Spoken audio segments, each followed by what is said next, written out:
Okay, well, Middle Eastern descent. All right, the guy's name is Hari Kondabolu. Okay, he made a documentary called "The Problem with Apu," because he apparently Apu, yes, from The Simpsons, the cartoon character. This guy has a problem with Apu, and made a whole documentary on it. So Bob and I watched this the other day and got completely pissed off with this guy's problem. Apparently he's a comedian, but he's not very funny. Not funny at all, as a matter of fact. I don't think he is. He tries to make... Now, we've taken... He's not very funny. No, he's not funny at all.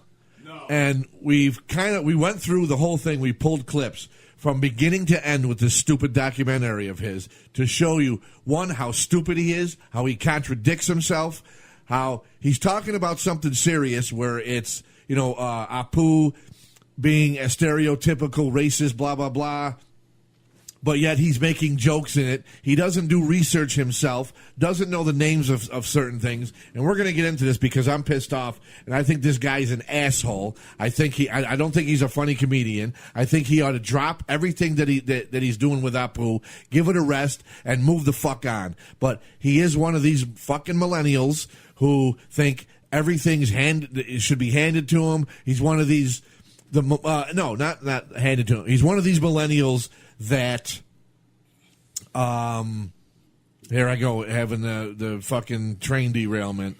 It gets butthurt over it, easily offended. Now, how the fuck are you a comedian in the comedy world and you're offended by Apu, who's been around for 28 years?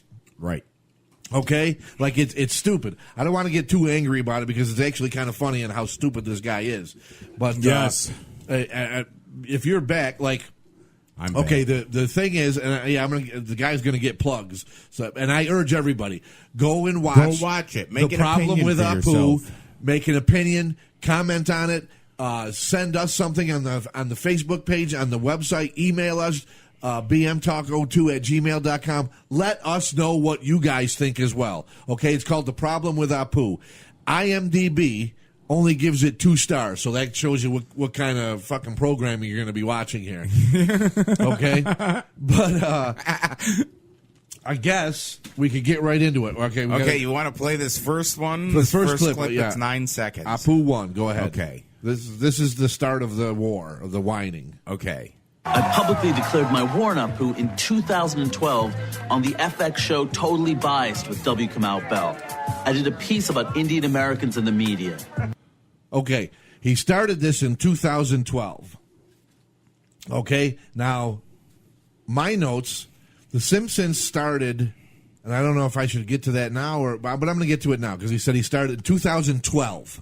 Simpsons has been around, they started in 1989. Yes. Apu wasn't even a major character in 1989. He was not even a part-time character. He was just, maybe he showed up once in the a few times. I didn't look up every fucking aspect of this, but he was not. I know for a fact he wasn't a major character in 1989. So now you've waited 89. Oh, let's have some fun and do some math. 89. Oh, that would be great. 99 is 10 years. Yep. 2009 is 20 years. 20 years. And then 9, 10, 11, 12. So he waited 23 years since The Simpsons started. And you'll see there's another clip we're going to play where he says in 89. Yes, you're getting ahead of yourself. I am. Okay, all right. So we'll play the next clip then. Okay, next clip. Apu 2. The self-destruction. Now, I realize some of you think I'm some annoying PC social justice warrior that's very sensitive and is obsessed with a 28-year-old cartoon character. You're probably thinking, come on, Snowflake, let it go. Well, I have let it go for 28 years. Okay. Then I don't know if you've let it go for 28 years. What is your problem with it now? Don't know. Okay. And again, like I said, I'm going to get ahead of myself with this. Or go ahead, play the Apu 3. Okay. Look, man, I don't hate The Simpsons. In fact, I have always loved The Simpsons. It's one of the main reasons that I knew you could be smart and funny and political at the same time. It taught me about Pablo Neruda and Gore Vidal and Stanley Kubrick. It shaped me into the person and the comedian that I am today. And yes, I know Apu is one of the smartest characters on The Simpsons. Granted, the bar isn't very high. But that's not why people liked him. They just liked his accent. I never heard anyone say they liked Apu because he exposed the idiocy and bigotry of Americans and the struggles of the average immigrant. No, it was just, I love Apu. That voice is hilarious. Pardon me, but I would like to see this money spent on more police officers. I have been shot 8 times this year, and as a result, I almost missed work. First of all, if I was The Simpsons, I would sue him for saying that they're the reason he became a comedian, and a bad comedian at that. Okay, because he's terrible. How many times did he contradict himself in this in that little clip? He loves The Simpsons, but he's got a problem with Apu. Where is he getting this research that people like Apu because of his voice? You know what? I don't have an opinion on Apu. I don't either. And he says he's fun.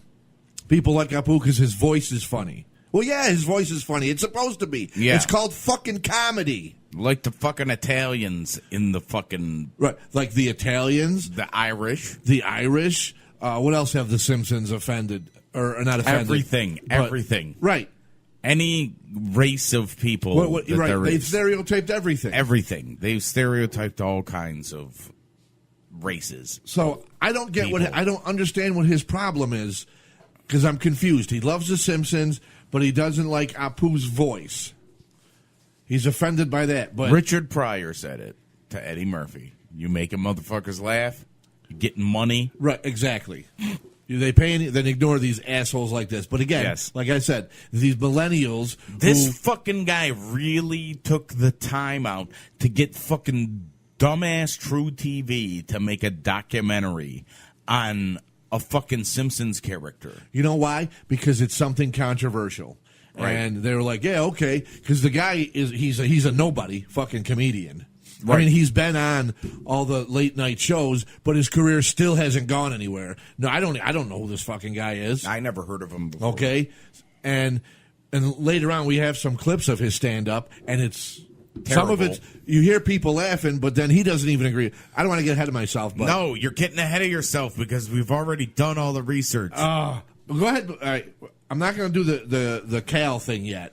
Okay, where are we going? Play Apu 4. Because then I could go into this other thing. Okay. Yeah. And the kind of racism that made Apu possible in Hollywood still exists everywhere. Apu represents an America that makes fun of immigrants and anyone who is not white. Yes, trolls, I know, they're yellow. Okay. Again, it's a cartoon. I don't understand what he's trying to say here. Right. But my note was that, all right, The Simpsons started in 1989.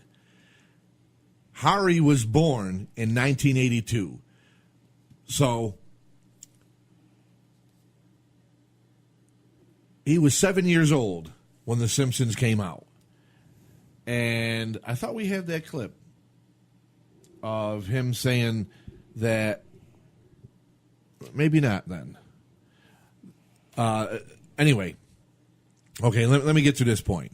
He was 7 years old when The Simpsons came out in '89. I don't know if we have the clip, but it's in the documentary they did. He said that when The Simpsons came out in 1989, that ruined his life. You were fucking 7 years old. Did not ruin your life. Okay, and Apu wasn't even a prominent character in '89. I don't think I should have looked that up because that would be. I thought you did. Like when Apu became he became like no, I didn't because and I should have but I'm pretty sure it wasn't in the first few years he was a prominent character. He was an extra at a Quickie Mart. Yeah, most of the time they didn't even show Apu. They just showed the outside of the Quickie Mart, and it was Bart and Milhouse, eating chips or doing whatever, or the guy is fucking. Anyway, everybody grew up. See, I think I'm getting ahead of myself. I think we're missing a clip. Well, it would be written down. Play 4 again. This is fuck. And the kind of racism that made Apu possible in Hollywood still exists everywhere. Apu represents an America that makes fun of immigrants and anyone who is not white. Yes, trolls, I know, they're yellow. Yeah, I got it. We didn't take the clip because this is then when he started asking people on the streets stuff. And everybody grew up with the fucking Simpsons. They were a popular fucking show because he was bitching about how I don't even know what the fucking... What is he trying to... If I say Arab people, is that a wrong statement? No. Okay. No. So he's bitching that the Arab people are not being represented. There's a lack of Arab actors and stuff at that time. Right. He's saying that Indian people were not represented correctly in that time period. But there weren't that many. But there weren't Indians that were around in that time period. And you gave me this. I gave you since 1990. The Arab population has gone up 75+% since the 1990 census. According to the Census Bureau. Right. Does he have a... But he doesn't want to put that in the documentary because then that makes the documentary fucking like null and like how void. are you going to get representation if there isn't anybody to represent you? Like another note I had, did he have a problem with Al Pacino playing a Mexican or Scarface? In Scarface? Yeah. Or... Yeah, because he's an Italian actor. Or how about all the people that were in The Godfather and they just make out us Italians to be fucking mobsters? How about that? Yeah. Am I pissed about that? No. I don't care. If it's funny, then it's funny. Yeah. But again, this guy calls himself a comedian, but he doesn't know what's funny. And like The Godfather is not even funny. No, it's supposed to be a serious movie. You go to rent The Godfather. Well, not that you can go to a video store anymore. But back in the day, if you went to rent The Godfather, it was in the drama section, not the fucking comedy section. I think it's still in the drama section on iTunes. Oh yeah, no. Oh, is it okay? You are off. You are far off. Oh, if you go rent the video, it's in the drama section. That's great. But all right, go to this. All right, I'm going to say this guy. I wrote it out, and I'm probably going to butcher it, and I don't mean to. His name is Utkarsh Mbukar. Okay. And he's in. The thing is that the Simpsons stereotypes all races. They stereotype the alcoholic, the deadbeat dad, the F-up kid, the overachieving daughter. They stereotype Italians, Chinese, Japanese. They spare no expense. The problem is we didn't have any other representation in this country. Okay, yeah, that's the clip. All right, that's the clip we were talking about. Right. I just had it down as stereotypes. But yeah, going back to our point now, and this guy is a Indian actor, right? Right. He's in White Famous now on Showtime. Makes the point of, now this guy's doing a documentary about being against Apu, and this guy just says, well, there was no representation of us back then. Yes. Because there wasn't enough. I just would really love to know how they edited this. I'd love to see what some of these clips were like without the editing. Oh, I know. I'd really like to see how it was because this guy, if Hari had anything to do with the editing, I'm going to tell you. I'm going to look into the camera. I'm going to tell you right now, Hari, you one should not be a comedian because you're not funny. Two, you should not be a fucking editor of anything because you don't know how to edit anything. I think True TV edited it. You think so? Yes. Well, I think he had to have a hand in it. I don't know how it works with a documentary because it's your material. You're going to get it. He had to have final say or something in it because I don't think right. Like what's that big fat guy who does the documentaries? I know exactly what you're talking about. He does that all himself. Like I think he has editors, but he has final say. Right. In how it's edited. But he also does things. He twists things around. But you don't know because this is a True TV, special that they did. Are you taking it because it's True TV? What? Are you taking into account that because they're True TV, that it's supposed to be true? Well, that's how you'd think, but Yeah, I no. don't know if I would believe that. No, it's no. I wouldn't believe that it's True TV like that. I'm saying True TV, the station, they paid him for this some way. Oh, absolutely. So he's getting compensated for it. So the more views and shit that it gets on cable or whatever outlets that it's on, the better it does. So they might hire him for something else. So they're going to edit it the way that they want to edit it. So that's why I'd love to see this shit unedited, because there's so many contradictions in it. It's crazy. All right, go to Apu number 6. This is good. Go to Okay. There was no Aziz, no Mindy, no Cal, no that dude who was on Lost, and that other dude from Heroes, and that dude that's in the Apu documentary.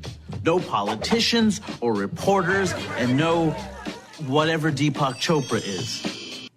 Okay, first of all, jerk off. Okay, you're doing a fucking documentary on something. You're just complained about how there's no representation. There was no Aziz. He wasn't around back then. There was no this, no that. Do your research, because it took me all of about fucking 2 seconds to find out what the actor's name from Lost was and the other guy from Heroes.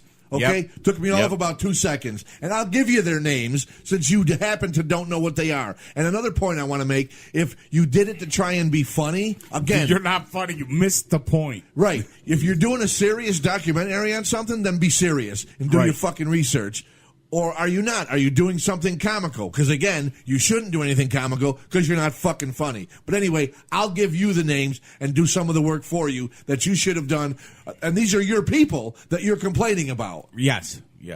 So the guy who acted, the Lost actor, whose name you don't know, his name is Naveen William Sidney Andrews. Okay? That's the actor who played on Lost. The Heroes guy, who you didn't have time to research or learn his name or get right or even know anything about and just bypass, his name is Sendahil Ramamurthy. And I hope I'm saying that right. I tried to look it up phonetically, but Sendil Ramamurthy, I think that's how the guy said it. That's the guy from Heroes. Okay. And the biggest fucking thing that you let go, Deepak Chopra, asshole. Okay, and I say asshole to you, Hari. Deepak Chopra. He was born in New Delhi, British India. Okay? He's an American author, a public speaker, an alternative medicine advocate. He's a prominent figure in the New Age movement. And shouldn't he have said whoever? Right. Deepak Instead Chopra- of whatever Chopra it is. Because he's a person. He's a person. So he's not Right. a what, he's a who. Right. And he's a pretty influential Indian doctor. This is all I read. I mean, there was so much about this guy. This is just in the first few sentences about this guy that I read. Because of his books and videos, he's best known for his books and videos, one of the wealthiest figures in alternative medicine. He gained a following a 1993 interview with Oprah. Now, 1993 interview. If you're so traumatized as a 7-year-old by a character who was buried on a TV show when you were 7, let's see, 93, that would have made you born 82, 92. That would have made you 11 years old, and you don't know about this guy. But you're so in touch with shit at 7 Right. that at 11 you'd think you'd know that Deepak Chopra gained a large following of people after his interview with Oprah in 93. So why didn't he get on the Chopra train after his interview with Oprah? Because he don't know what it is. Yeah, he should have gotten on All that this- train and fucking got into medicine instead of comedy, because he might be better at that. He didn't know who this guy was at 11 years old. He waited 28 years to make a documentary about a problem he has. Then he doesn't even know who the guy was because he doesn't want to put in the extra work for the documentary. Yeah, but it's like you want, because again, it would fucking destroy some of his claims, saying that the Indian people weren't as prominent. You know what I'm saying? Right. Like, because all he the wasn't- shit that he's doing just is digging his hole deeper. Yeah, well, this guy wasn't prominent in the entertainment industry, but he was a prominent fucking Indian person. 3 years later, after his interview with Oprah, so that would have made you 14 years old, he co-founded the Chopra Center for Well-Being. So he's all, and like I said, there's paragraphs upon paragraphs and pages upon pages about how great this guy is and work he did with TM, which is Transcendental Meditation, and the Dalai Lama and all this. And this guy doesn't even know that it's a person. He says, like, whatever it is. Right. What a jerk off. And all this I found very quickly. Right. Very quickly. It didn't take me a lot of time to find this information. But again, don't do the work. Just complain about shit. And that's why your comedy isn't funny. Because all it is whining about nothing. That's not funny. Make a goddamn joke. Right. Anyway, moving on. Okay, moving on. Moving on. Now that was funny. That was funny, Harry. Right. Hari. That was funny, Hari. Yes, it's Hari, not Harry. Yep, Hari. Okay. The next thing we're getting into now, at the point in the video, now Hari asks his parents about Apu. And this is Apu 7. Apu 7, okay. Are you sure you want a child, Apu? You know I do. I mean, there comes a time in a man's life when he asks himself, who will float my corpse down the Ganges? So that's you guys. Today you look like Apu today somehow. No, that's not funny. Why do I look like Apu today? Hair, I think. Apu hair. Apu hair. I don't have Apu hair. Hey, Apu. Apu hair. When you see that character, do either of you identify with that character in any way? No. I don't think so. Does it bother you at all that it's a white actor that does the voice of Apu? Hank Azaria is a talented guy. They paid him, he did it. And he did it good. That's his own fucking mother. That's his mom. And his dad said he had Apu hair. They both said he has Apu hair. So they're both... They're breaking his balls. His mom said he looked like Apu. Right. And he said, no, that's not funny, blah, whatever. And his dad said his dad was the one who go, Apu hair. Yeah, Apu hair. And just for the sake of it, what does their accent sound like? Kind of sounded like Apu. When they talk. Kind of sounded like Apu. And that's Apu. not even anything like that. That's how my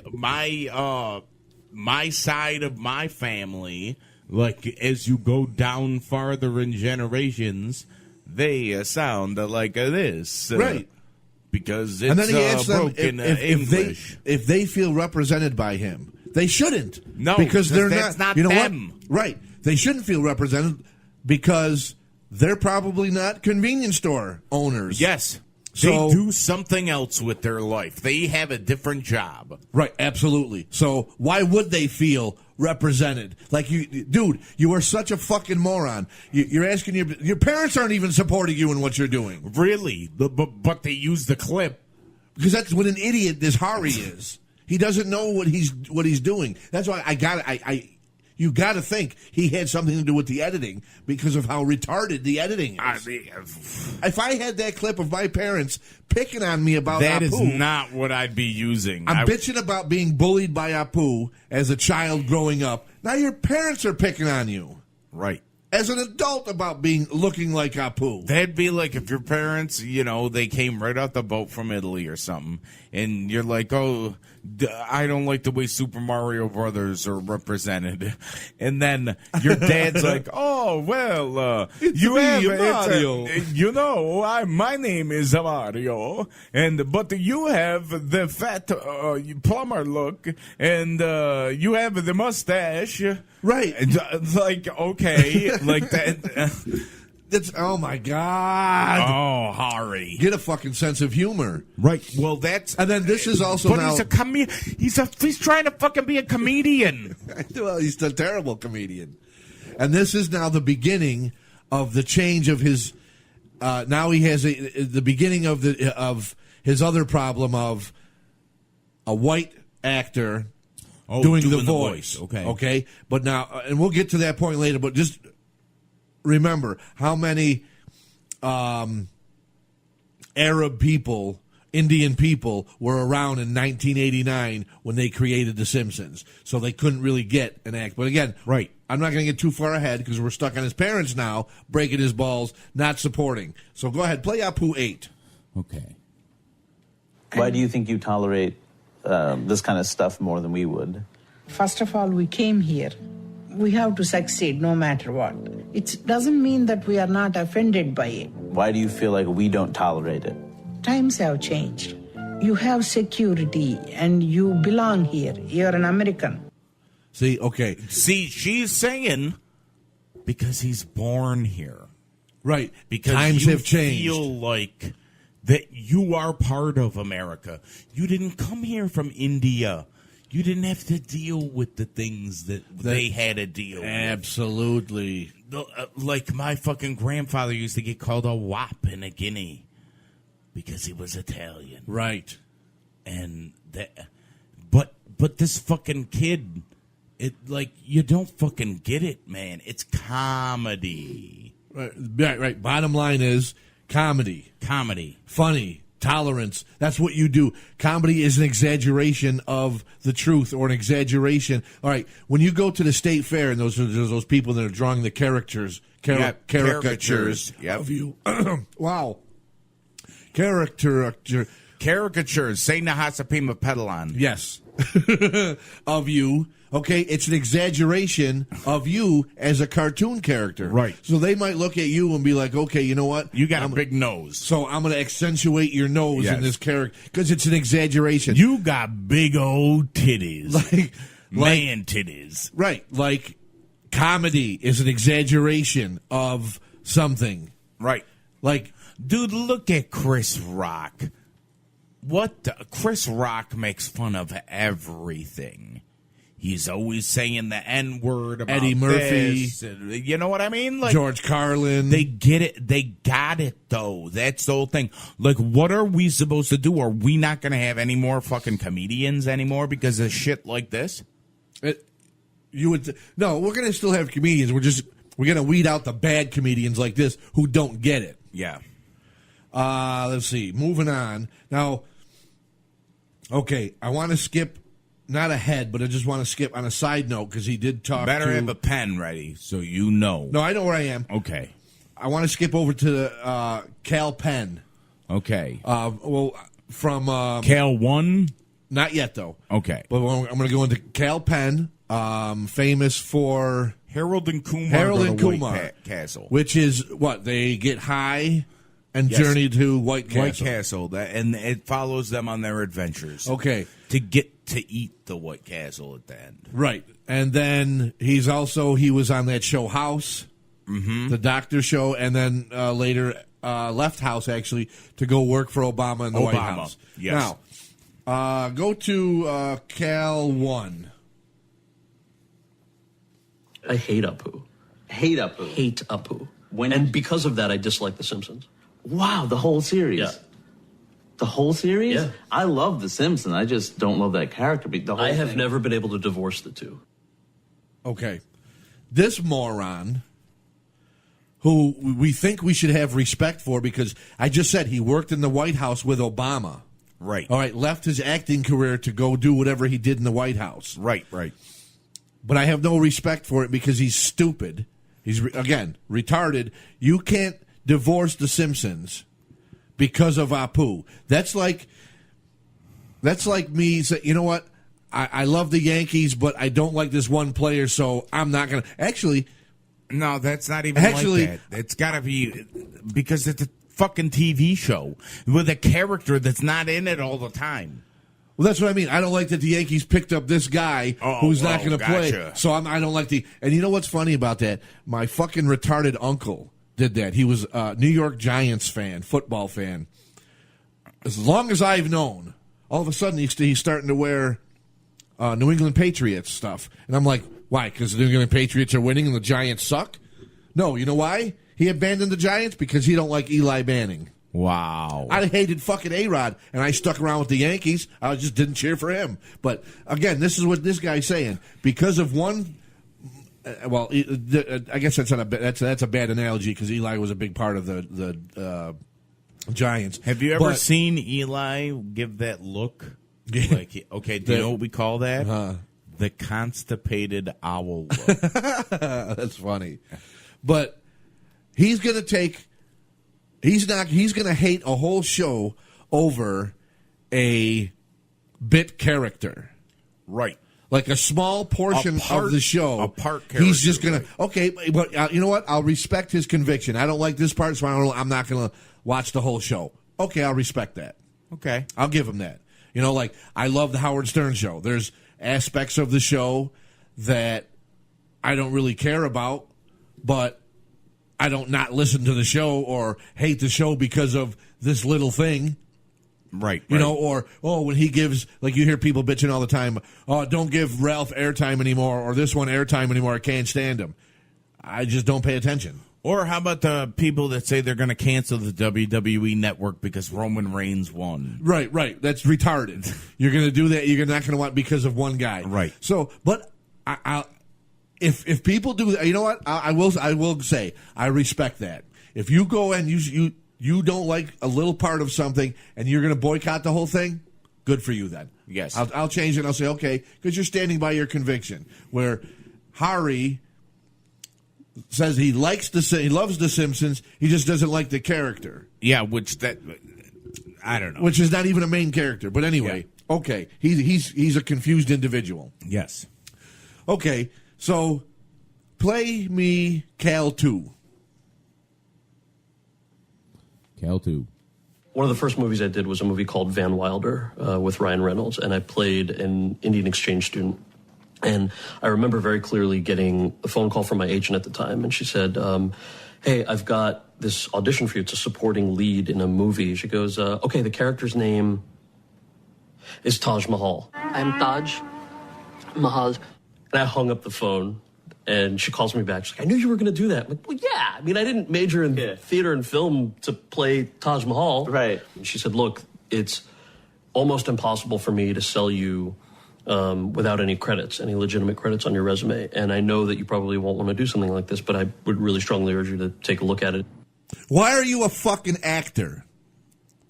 Okay? Right. Let me tell you something. If I'm going to be an actor, I go to Hollywood. And they ask me, now, I am a straight male. Yes. Okay? I have nothing against gay people. You know, I'm just saying for myself, I am straight. Okay? If I go to Hollywood to become an actor, and they say to me, well, you kind of look gay. So, will you play a role where you're gay? I have one better. And you're going to play a gay transvestite. Okay. And I say, yes, because I want to be an actor. So that's what you do. For. You get paid to pretend to be somebody else. Right. And especially if you're just starting out, you need to take every job offered to you. Okay?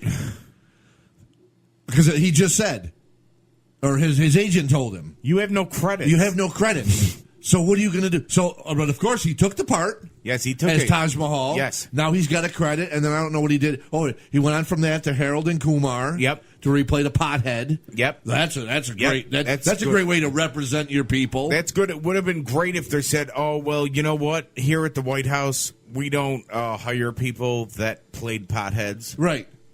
The Harold and Kumar thing is what made him famous. Right. That is what put being a pothead him on the map. What a great way to represent your people. Yep. But Apu, you have a problem with. Yep. Apu's not a pothead. Yeah.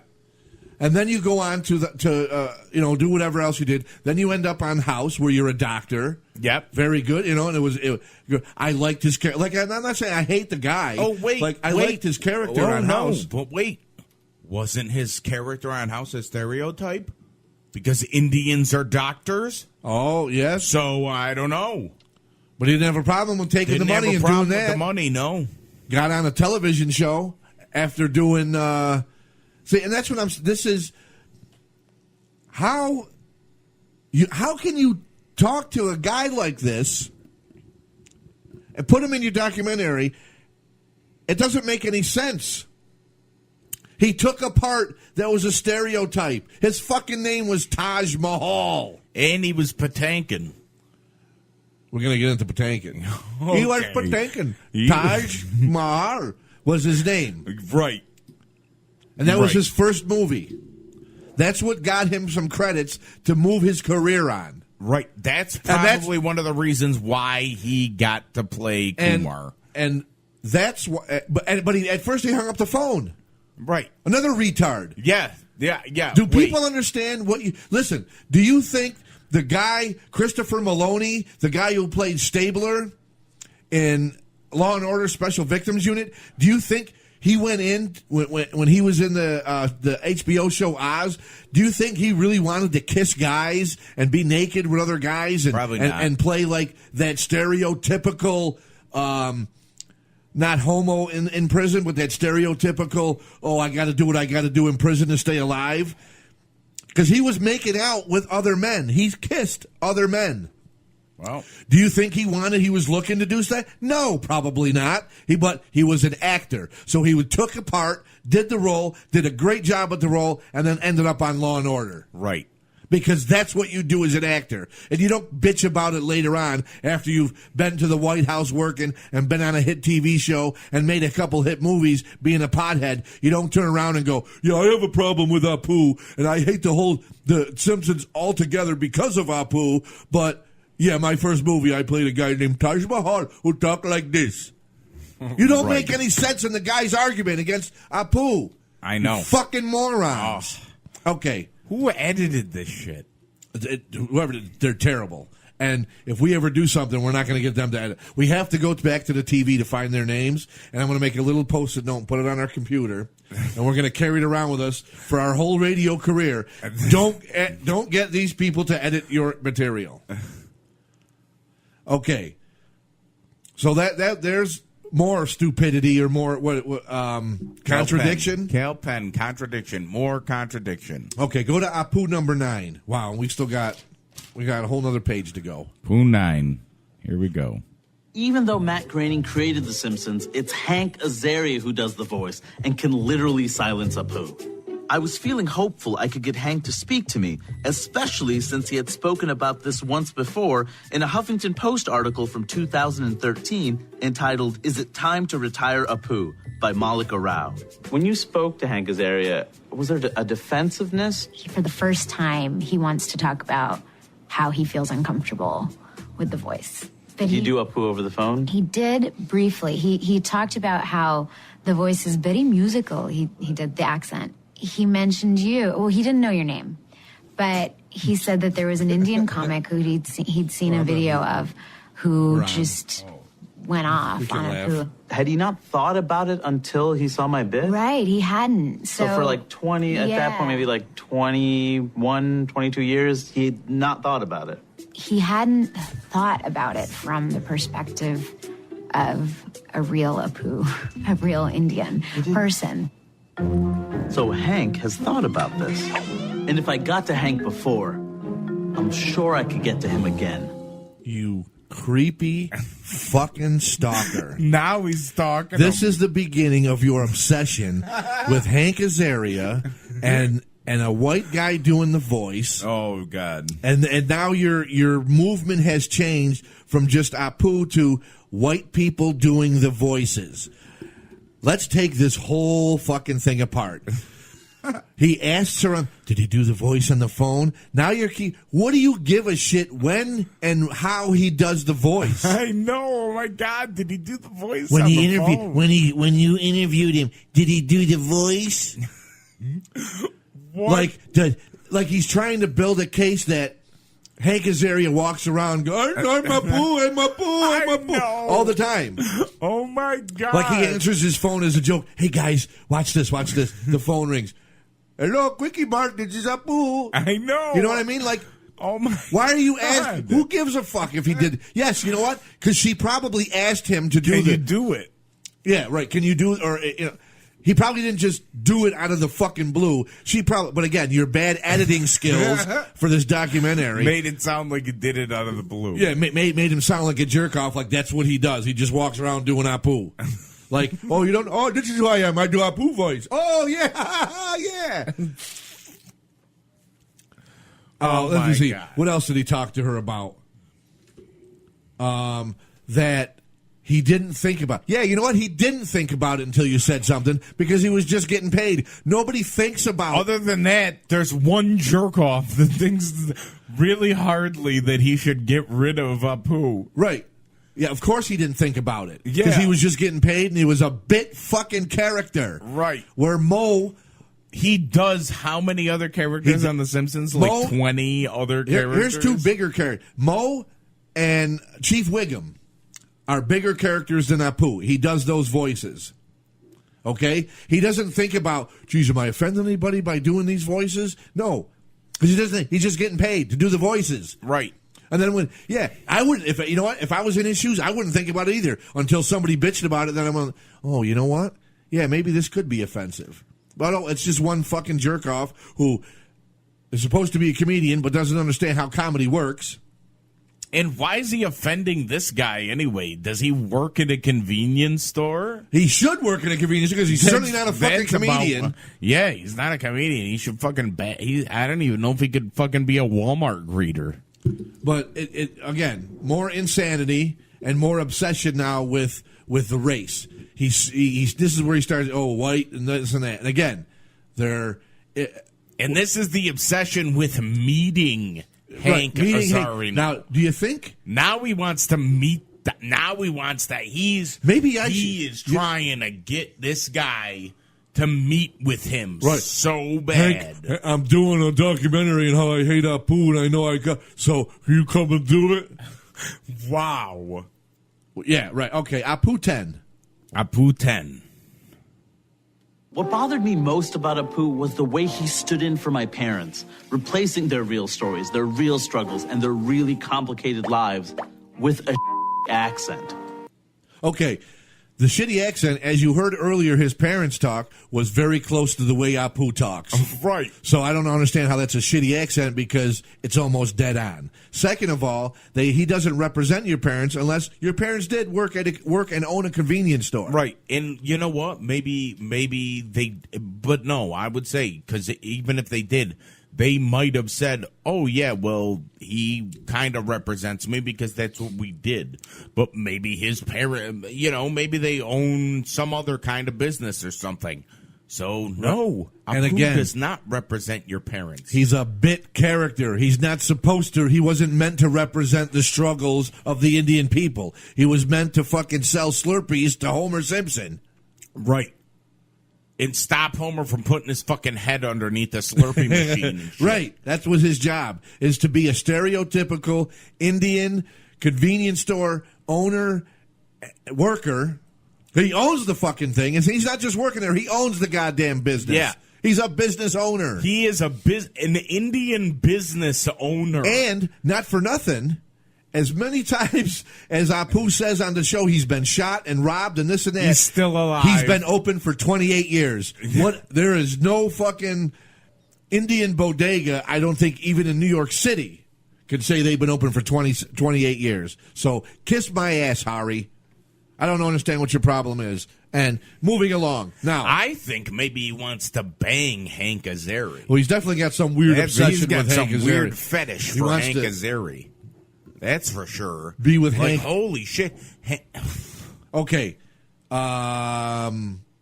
All right, do you want to get into Whoopi or do you want more Hari? I don't know. We could go to Whoopi because Whoopi's argument kills his. Okay, well, we got... Let me see. How do I want to do this?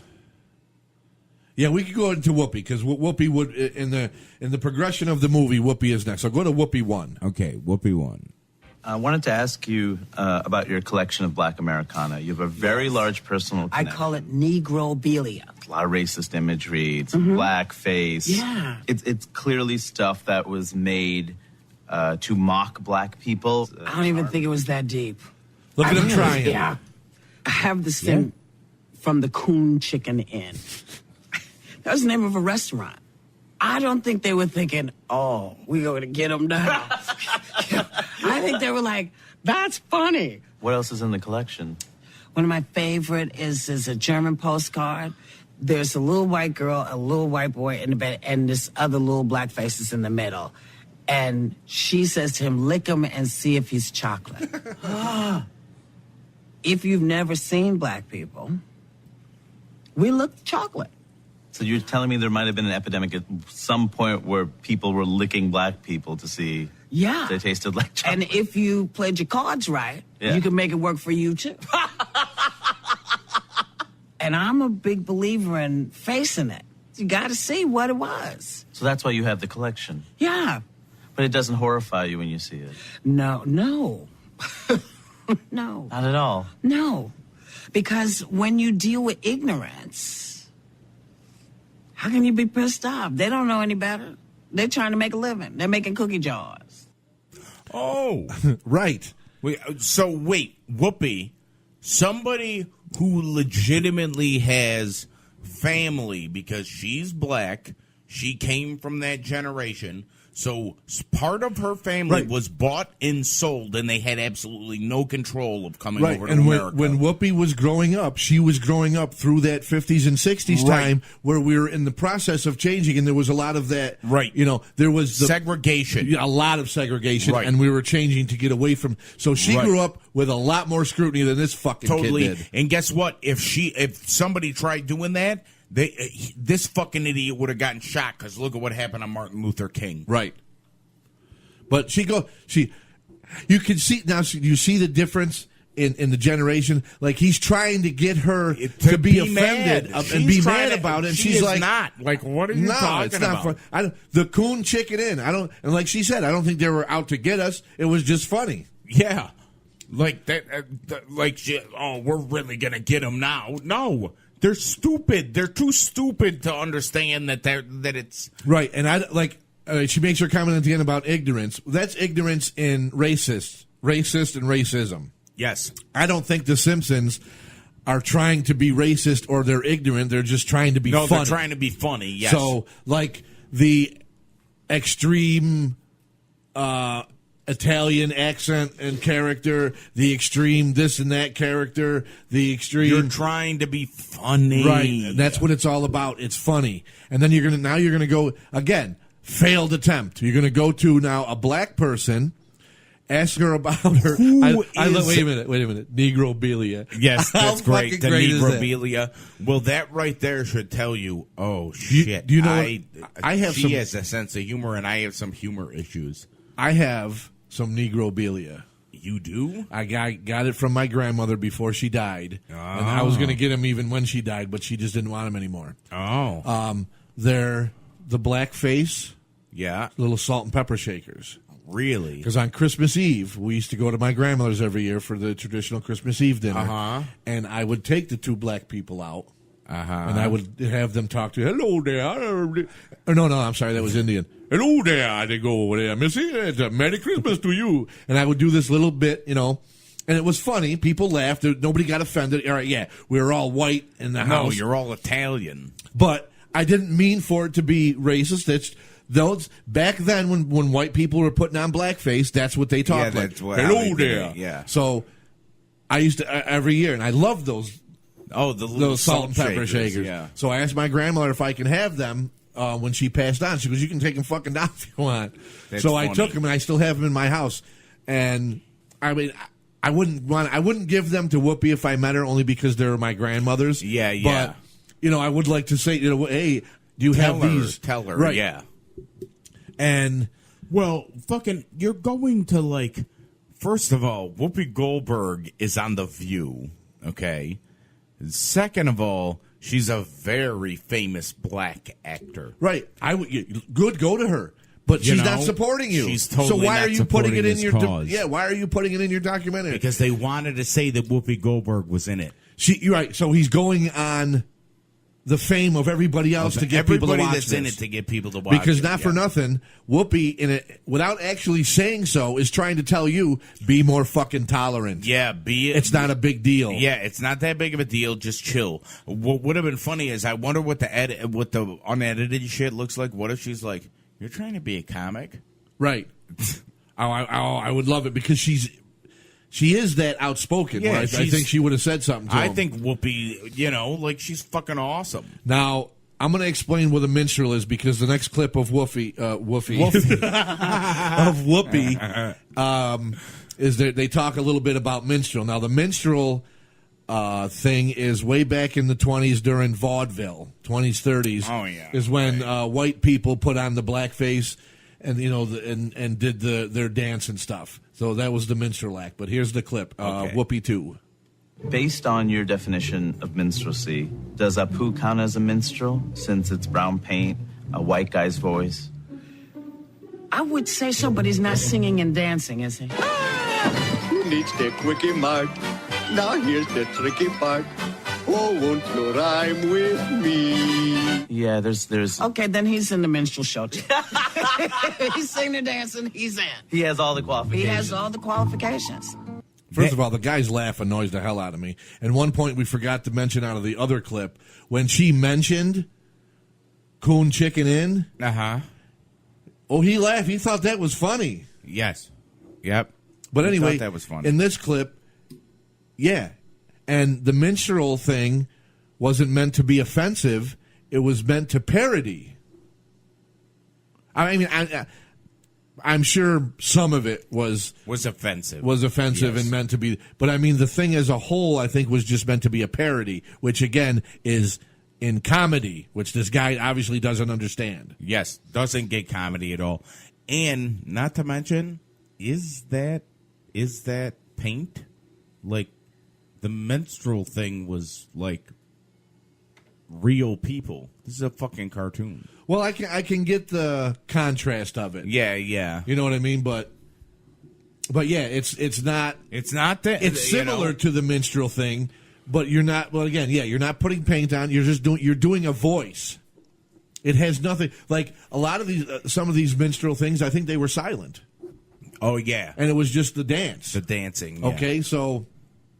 Again, he doesn't make a very good fucking point. He doesn't. It's like he doesn't get it. Just shows again how he doesn't get it, and he's not fucking funny, and he can't even be serious in a documentary about something that's supposed to be a serious subject. But right. Okay, so the Whoopi thing failed for you, but hey, you got Whoopi Goldberg, so Yeah. now you're going to get people. Not hey, you've met Whoopi Goldberg. You're a failing fucking comedian. Yes. And you've met Whoopi Goldberg. Yep. Maybe we should do a fucking documentary on something so we can meet some of our fucking heroes. I know. And then they can say, hey, yeah, you guys are funny. You get comedy. Yeah. And we can get the endorsement from people. Right. Okay. Moving along. Now we're going to Hank Azaria. He takes Hank Azaria, Apu 11, Hank Azaria out of context. Okay. This one's great.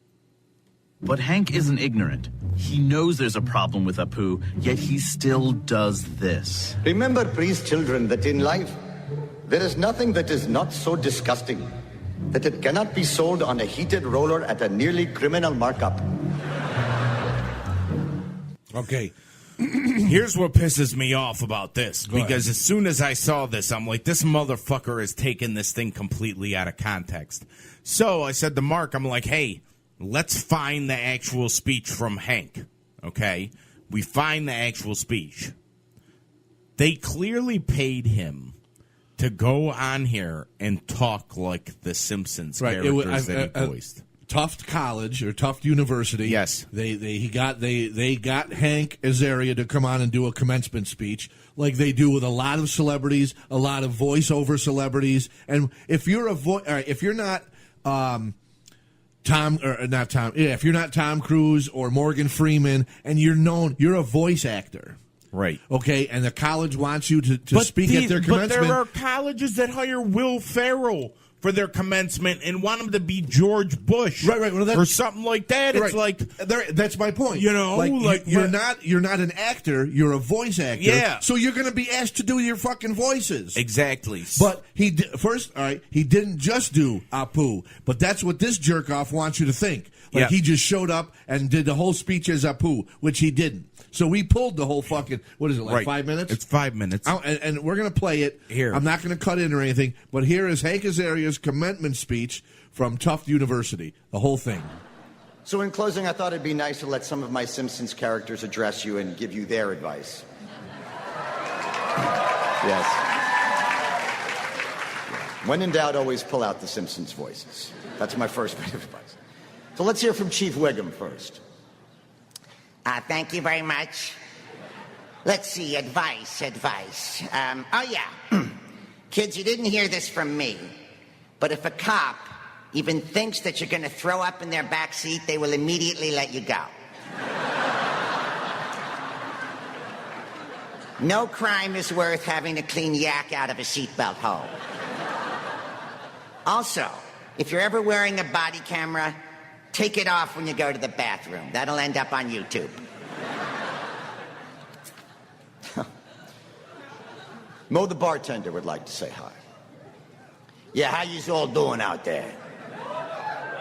Yeah, all right. I didn't have the benefit of a fancy highfalutin education. I went to BU.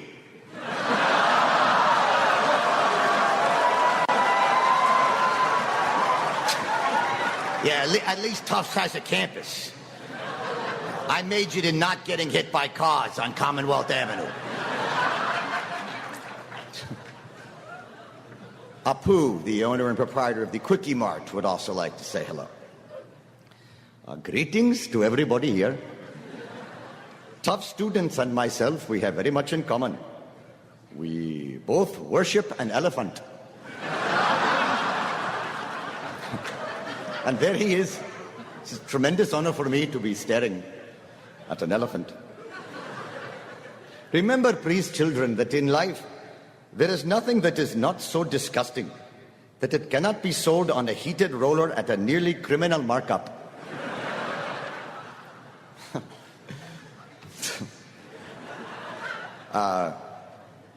The old sea captain has something he'd like to say. Yar. Kids, remember, the sea is a cruel mistress, but Medford is worse, so you'll be fine.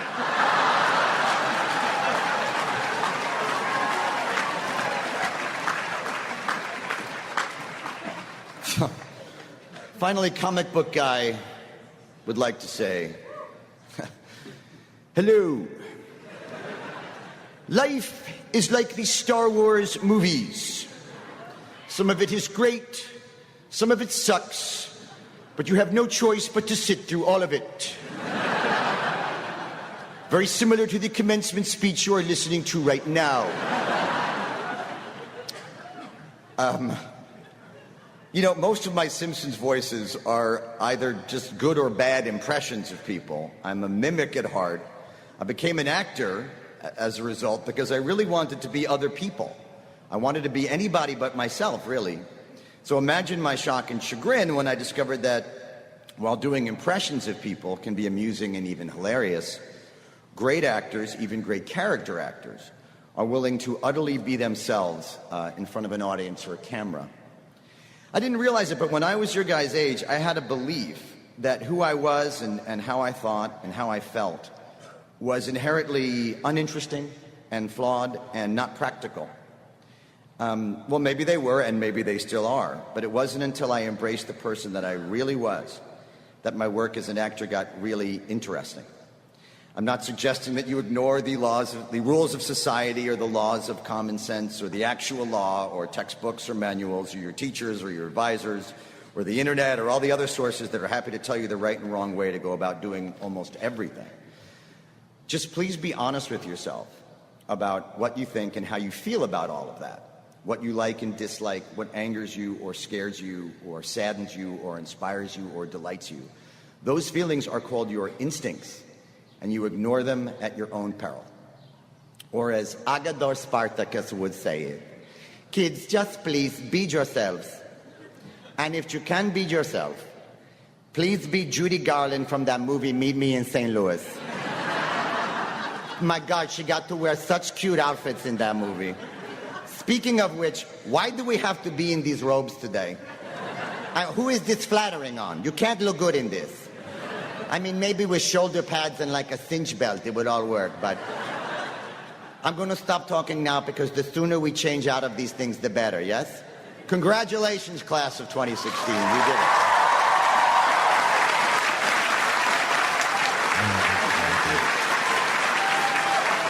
Just applause? Yeah. Okay. Well, that sounded a little different than what this guy wanted you to think it was. Yep. Taking it out of context. It was all the voices. I don't think, well, most of the voices that he does on The Simpsons. All funny. Like, what he needs to do instead of picking apart Hank Azaria and having a problem with him doing is he ought to listen to this commencement speech, and that's what comedy is. That's how you do a 5-minute little stand-up bit. If you do voices, you do the voices. You got your setup, your punchline. They're funny. There's nothing wrong with anything he did. People were laughing at it. They laughed at all the voices, not just Apu. Nobody booed it. Nobody had a problem with it. College kids who are adults going into the world. Yep. You know, Tufts College, university. I'm assuming it's a big one. Okay, so it's not a community college where they're, bunch of retards. No, they're like doctors probably. Okay, so they're like intelligent adults who know they may not be comedians, but they understand comedy and what you have to do. They understand what this guy does for a living. Right. Okay? And he gave them what they wanted, what he was paid to do.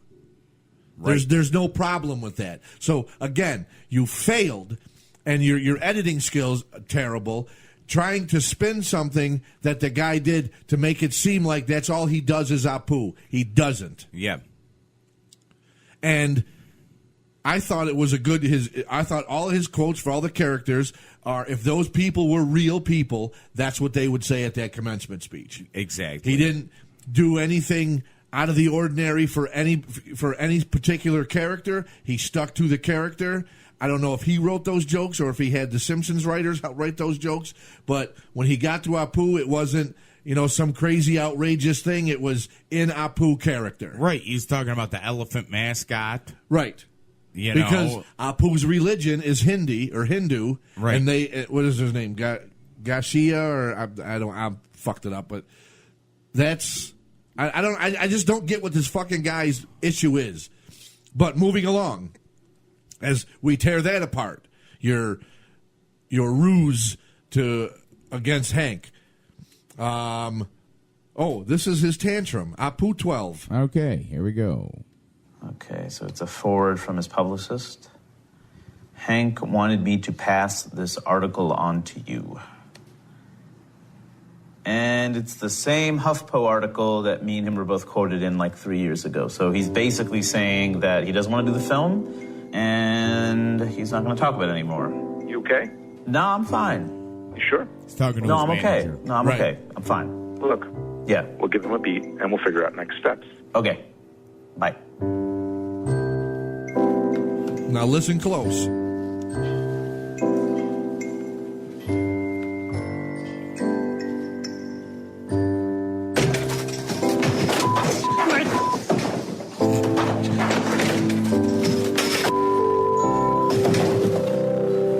This child literally just had a tantrum. Hank Azaria won't do my show. Hank Azaria will not be in his documentary. He had a tantrum. And this coward walked off camera to have his tantrum. Yes. Like, you don't even have the balls to show how angry you are and have your tantrum like a little baby on camera. Who even knows if he went off camera to even have this tantrum and just put in sound effects for the, I don't know, what are you looking for? Sympathy? Hank Azaria doesn't, again, he sent you the email for the Post, the Huffington Post article. They don't care that you were quoted in the fucking article. They don't. Hank Azaria doesn't know who the fuck you are. Right, and he's sending you the article because he already talked about it. You already talked about it 3 years ago. Yes, he doesn't know who you are. He doesn't care who you are. Right, because you're a nobody. You're an idiot. You're taking this, you're talking about blowing something out of fucking proportion. It's Right. absolutely ridiculous. Wah. Go fucking have your mom change your fucking diaper. Really? Because Hank Azaria Really? doesn't want to. He doesn't have to. Like he sent you the article. He already talked about it. Eddie, I think you need your diaper changed. Are you pretending? I am pretending. We I haven't think you need your diaper changed, and I think you have a poo hair. We haven't even got to pretending.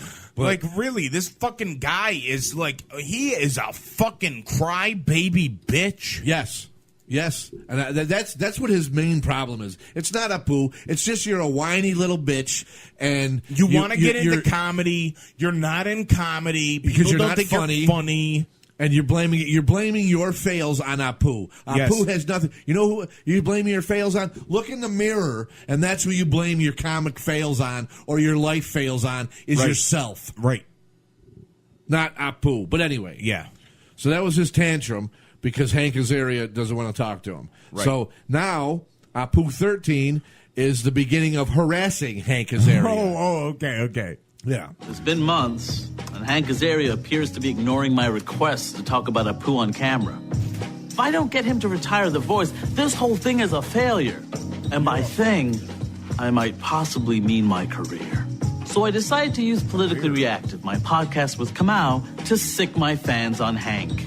So, Hari, you're working on something too, aren't you? Yes, I am, Kamau. Thank you for asking. I'm making a documentary about Apu from The Simpsons, which I am very excited about.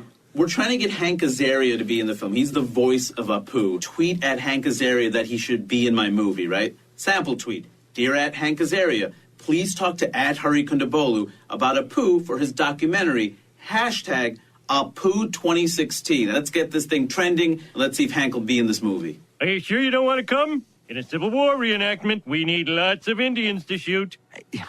I don't know which part of that sentence to correct first. Okay, no, I can't see. Yes, I can see you back there. Okay. You're better off probably going to the side. Maybe not. I don't know. The last time I didn't look up to see, so I don't know if I saw you or not. I don't think I Does it really matter? No. Okay.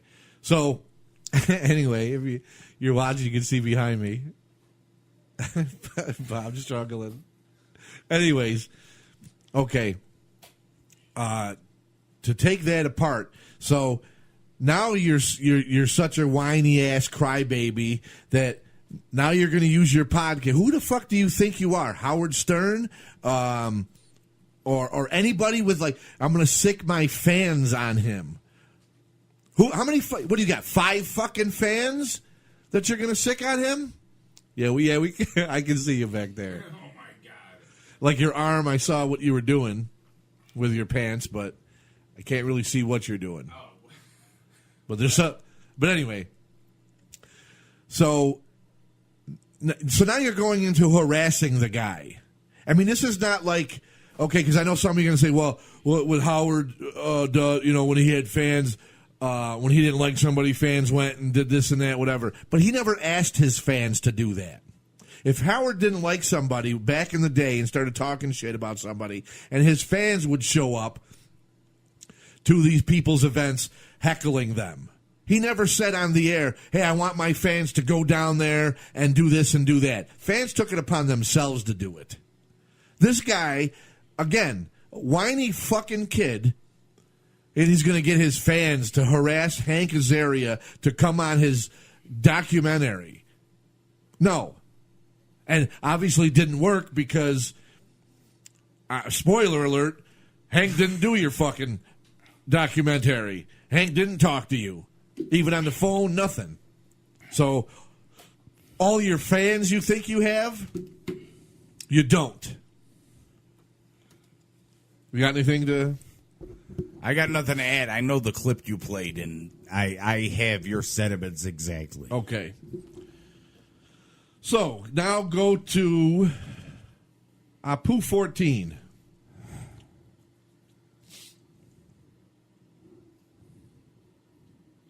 Despite only being said 8 times over the entire course of The Simpsons history, thank you, come again has haunted Indian children for over a quarter century. Why? It's funny because it's racist. This could take a while, folks. Thank you. Come again. Okay. If it's only been said 8 times in 28 years, that's once every 3.5 years. How the fuck did it haunt Indian kids growing up? I don't know. I'm not Indian, so I don't know. But I know I never said it to any Indian kids. Nor have I ever thought about it. Yeah. Even when I go to the... I don't think of Apu every time I see an Indian person. Right. I'll be honest with you. To be honest with you, you know what I think about when I see Indian people?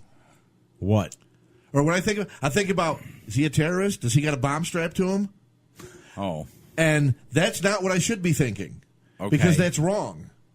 And I acknowledge that it's wrong. But that's what because of 9/11, that's what I think when I see those people. Okay. Whether they're walking down the street, not bothering. Like, there's a couple in my neighborhood where I work, or where I live. You know, he's got the turban on his head. I don't know the guy. He seems like a nice guy. You know, him and his buddy, they walk when it's nice out. Yeah. I don't know him, but that's what I think. I go, is he walking the neighborhood to, you know, like, I don't know. I'm sorry that I think that way, and I don't want to. But I don't think of Apu. I don't think that way. I don't look at him and go, geez, does he own that convenience store down the road? Right. The whatever it's called there next to Mike's shop, you know, on York Street. I do. Okay, I don't think that. Does he own that? Does he work there? Is he? You know, like, I don't think that. Right.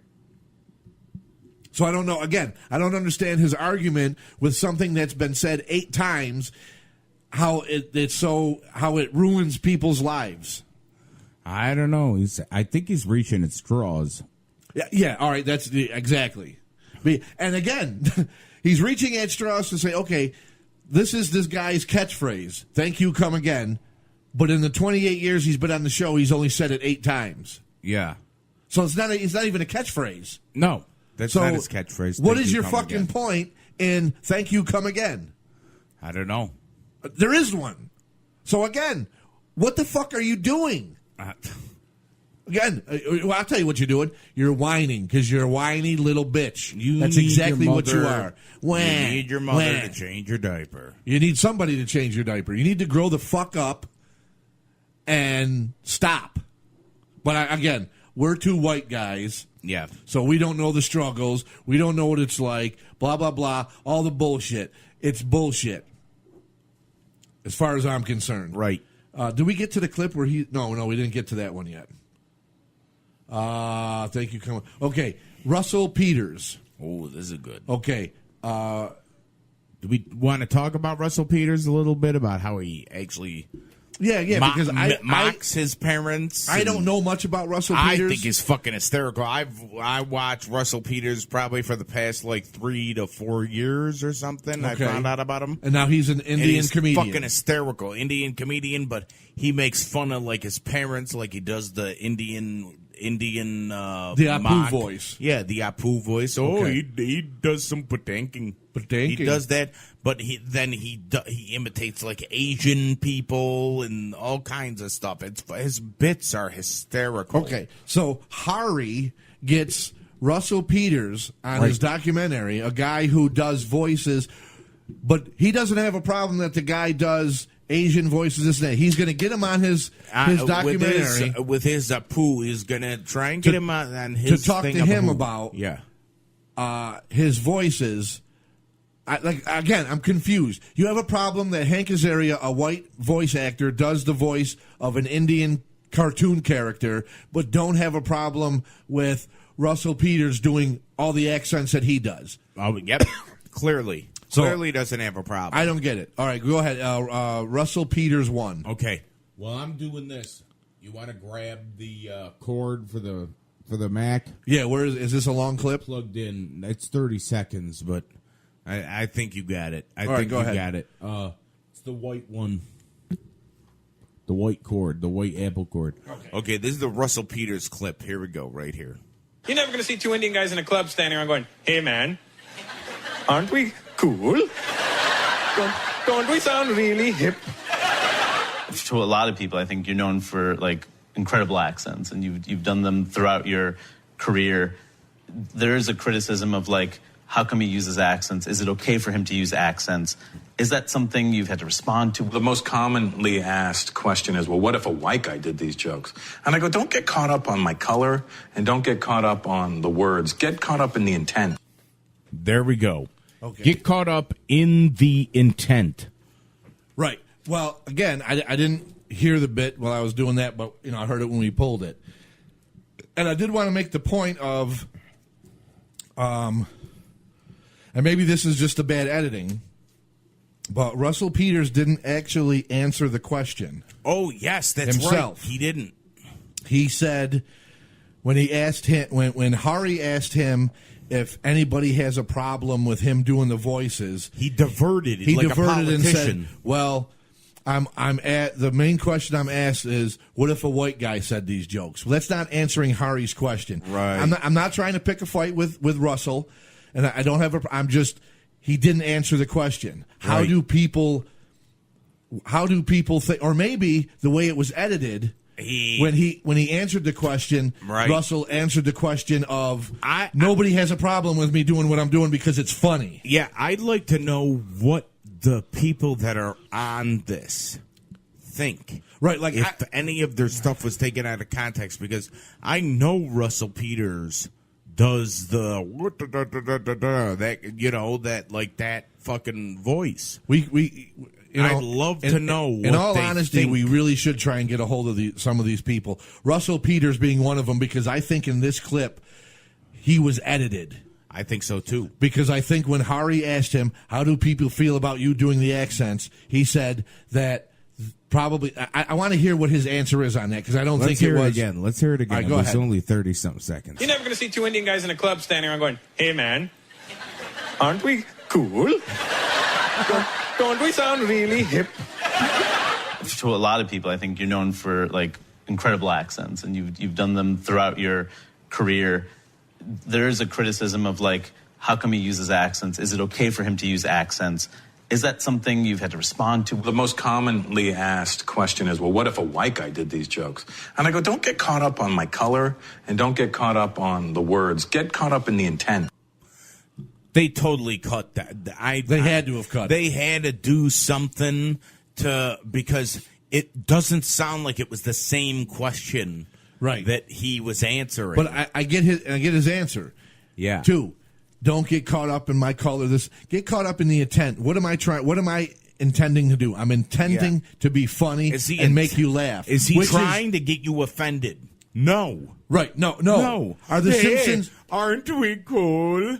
Right. Making fun of two Indian guys in a dance club, like, oh, aren't we cool? Right. It's like he's totally making fun of the whole situation. Same thing as the Simpsons. They're not intending to offend anybody. They're trying to be funny. Right. But again, this guy who's Hari, who's doesn't supposed get to be a the comedian, joke. He doesn't get the joke. doesn't understand how comedy This fucking guy does not understand the joke. That's what kills me about this documentary. And he wasted time. I wish we could get a hold of these people and ask them what they think of the editing that was done on this, because it's terrible.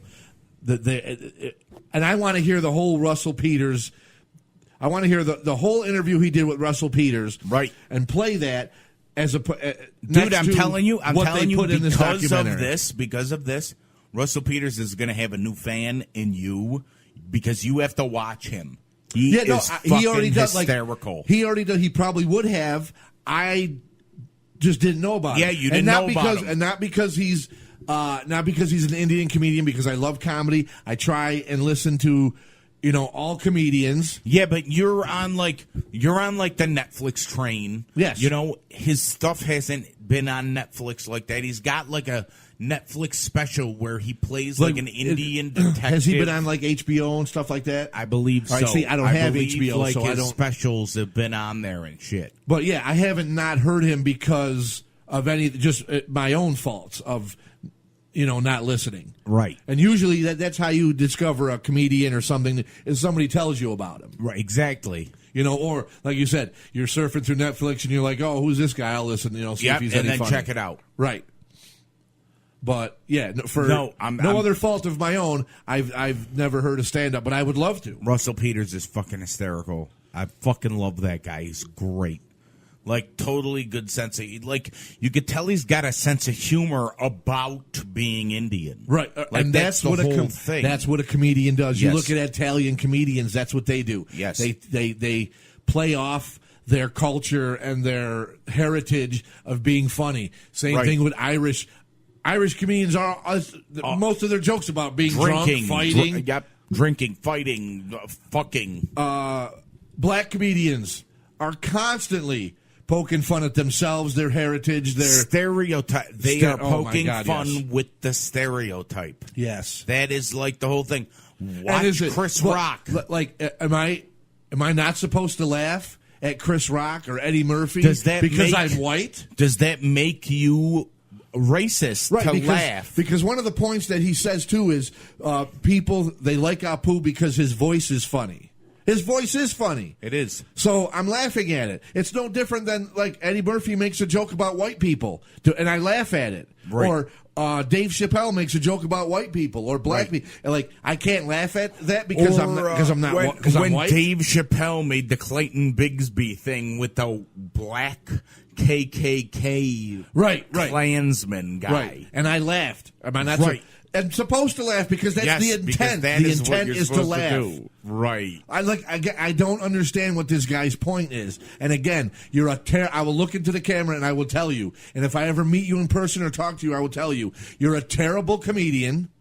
Terrible. Get out of Absolutely comedy. terrible. You're giving comedians a bad name by your whine ass misunderstanding of comedy. Right. Right. All right, moving along. Okay. Unless you have anything to add. I don't have anything to add because I was waiting for the Russell Peters thing because Russell Peters, that's what his whole act is about, is just making fun of certain things. And I just think it's funny. And I'm like, that's why when we first turned it on, I'm like, you wait, he's not going to interview Russell Peters. Right. And he did. And I was very surprised. He did, and he cut it up bad because there was only a couple small clips with Russell Peters. Right. I want to see the whole interview you did with him. So do I. So I can see how badly you tried to cut it up. So do I. To spin it for yourself. Hari, I'm looking in the camera right now. I dare you to release an unedited version of this thing. Oh, I dare you. Double dog dare you. Okay? Release an unedited version of this because these people are not going to say what you want them to say. There'll be a very few, like Aziz, right? Right. Well, I think that his. I think in the aspect of, and I don't mean this in a racist way because it's like this everywhere. I think, like a fellow Indian comedian, they're going to support you in what you're doing. Right. So they're right. going to do the show. They're going to, but. Are they happy about the way you edit it? They might Maybe not be, but they're not going to tell They're you not gonna because say it, you're yeah. going to stick together, right? Know, like and help each. Like if I did some, some white, they're going to try and stick with me and support me and help me out. Black comedian, black whatever, right? They're going to stick together and try and help each other out. No, stop saying white. You're fucking Italian American. Either way, that's what this guy he doesn't see that. He sees skin color. That's it. Well, clearly. He doesn't see anything else. Yeah. And to me, that's kind of racist because I don't see, and we're going to get to that clip of you talking about that. Let's go on. Okay. Apu 15. This is where he tries to spin some street interviews. Oh, okay. Apu 15. Here we go. You know that a white guy does the voice? Because the voice is, it's actually done by Hank Azaria, who's a white voice actor. How did you find out it was a white guy that did the voice? I don't know. I think, after a long time, I definitely assumed he was Indian. How do you feel about that? Oh, I'm making a movie about how much I dislike it. Okay. So you're going on the street and you're asking people if they knew that Apu was voiced by a white guy. Did you also ask them if they knew that Bart Simpson, a 8-year-old boy, was voiced by a woman? Did you also ask them if they knew that a white guy voiced Dr. Hibbard, who's a black doctor? Did you ask them that? I probably not. Did you ask them if they had a problem with on Family Guy Cleveland is a white a guy. white voice actor. Yeah. Did you ask him any of that? No, because you're stuck. Because you are a racist, and I am going to go out and call you a race because you're stuck on this white guy doing the voice. Yeah, he really is stuck on a white guy doing the voice. Yeah, that's what his problem is. Yeah. He's a racist, and he's just his problem is there's a white guy doing an Indian cartoon voice. Right. And again, we mentioned earlier at the time, and we're getting into the thing where Dana Gould from The Simpsons even says this. At the time, there wasn't any Indian actors or Indian voice actors, so you used what you had. Had it been done nowadays, I'll guarantee you, Russell Peters would have been He'd be the the voice. guy of. He'd be the voice of Apu, Russell Peters, and he would voice it And the it would still- exact it same would way still that would- Hank the Patang. voices. Yep, he'd be Patanking while he Yeah, is he'd be doing Patanking it. Apu's Because- Apu nothing bebarat. Because it's funny. Yes, And you because clearly that's what don't they understand wanted. what's funny. Wow. Yeah, this is how off touch this jerk off Hari is. No, but the problem is there's I feel more. bad for this guy's parents. There's I really more. do. There's more people like him, which is fucking scary. I feel bad for his parents that they have to deal with him, listen to him whine about. Like, his parents don't seem racist. They don't care about anything. His They're parents just like, seem like whatever. So yeah, it's we came here whatever. from India where we lived the Like- American dream. We had a son. Unfortunately, our son still needs his diapers changed at 26. Why don't you put this much effort into your comedy and try and be funny rather than worry about a 28-year-old character? Wait till you hear his fucking comedy. We pulled a piece of that too. But yeah, well, here we're going to go into the Dana Gould. We got a couple clips, and then then Is it goes this into his Dana Gould Dana one? Gould 1. Okay. The bottom line was always what's funnier. Our job is to write a comedy. The fact is, sober Barney, not funny. Right. Out Smithers, not as funny. Humor comes out of conflict. Not for nothing, Dana Gould sounded like he was on some hardcore drug. He was probably stoned. He was like, "Oh, I got to meet this fucking kid." Oh my god. Yeah. He sounded like he was on some hardcore drugs. But he because- makes a point. Comedy Yeah. comes out of conflict and exaggeration. Right. Which Right. this guy should have done a documentary on the problem with me and comedy. Wanting bland comedy. The problem with comedy. I don't understand. It should have been called I Don't Understand Comedy. Please help. Are we playing another Dana Gould clip? Yeah, this is Dana Gould 2. Okay. About Apu's flaw. Okay. If there is one. Okay. What was Apu's flaw? I wouldn't say he was flawed, but he was a first generation immigrant with all of with the trappings. But I mean, could you say that a lot of the stuff that Apu says wouldn't hit as hard without the accent? Yeah, well, there are accents that, by their nature, to white Americans, I can only speak from experience, sound funny. Period. But there were a lot of people who did not agree with Dana. Yeah, probably because he can only speak for white people. He's not black, so he can't speak for black people. He can't speak for Indian people Right. because he's not Indian and he's not claiming to be. And yes, you know what? Again, you don't get it. Whoop. Came out of my hole. The accent is what makes it funny. All right, let me tell you. Okay, what's funnier? Hey, it's me, Mario. Yeah. Hey, it's me, Mario. Hey, it's me, Mario. That's funnier. And Okay. guess who does it? A fucking white guy. Yeah, guess what I have a problem with? Nothing. Right. But that's what's an extreme accent on a stereotype is funny. Right. Right? He's just said first generation immigrant. Exactly. That's what he's a first generation immigrant. Meaning he comes over here with a broken English accent. Right. And that's what he does. He sets up a business, a convenience store, and opens it up. So, in other words, he's successful because he's been running this same convenience store for 20, Right, but we're not going to look at it like that. We're going to look at it as it's a white guy voicing him. He's partaking, and he's giving a bad and nightmare and ruining Indian kids' lives. Yeah. Oh my God! Yes, he's such a fucking terrible character. When I was in high school, there was an Indian kid that went to my high school, which was actually pretty rare because it was Catholic high school, so there weren't a lot of like minorities in high school. But I don't think I ever looked at him and said, "Thank you, come again," or even thought I don't of think Apu. I ever thought about Apu. His name was Neil Daniels. I don't think I ever thought about Apu when I saw him. I don't think that ever crossed my mind. No, like, I don't understand. Again, I think, and I'm not saying he's lying, but he's exaggerating something. He's exaggerating a point for himself. But wouldn't he have gone to school in New York City, because he which lived is in a Queens. fucking melting pot of people? He says, I don't know if we got the clip, but he says later, he lives in one of the most diverse places in New York City. Okay.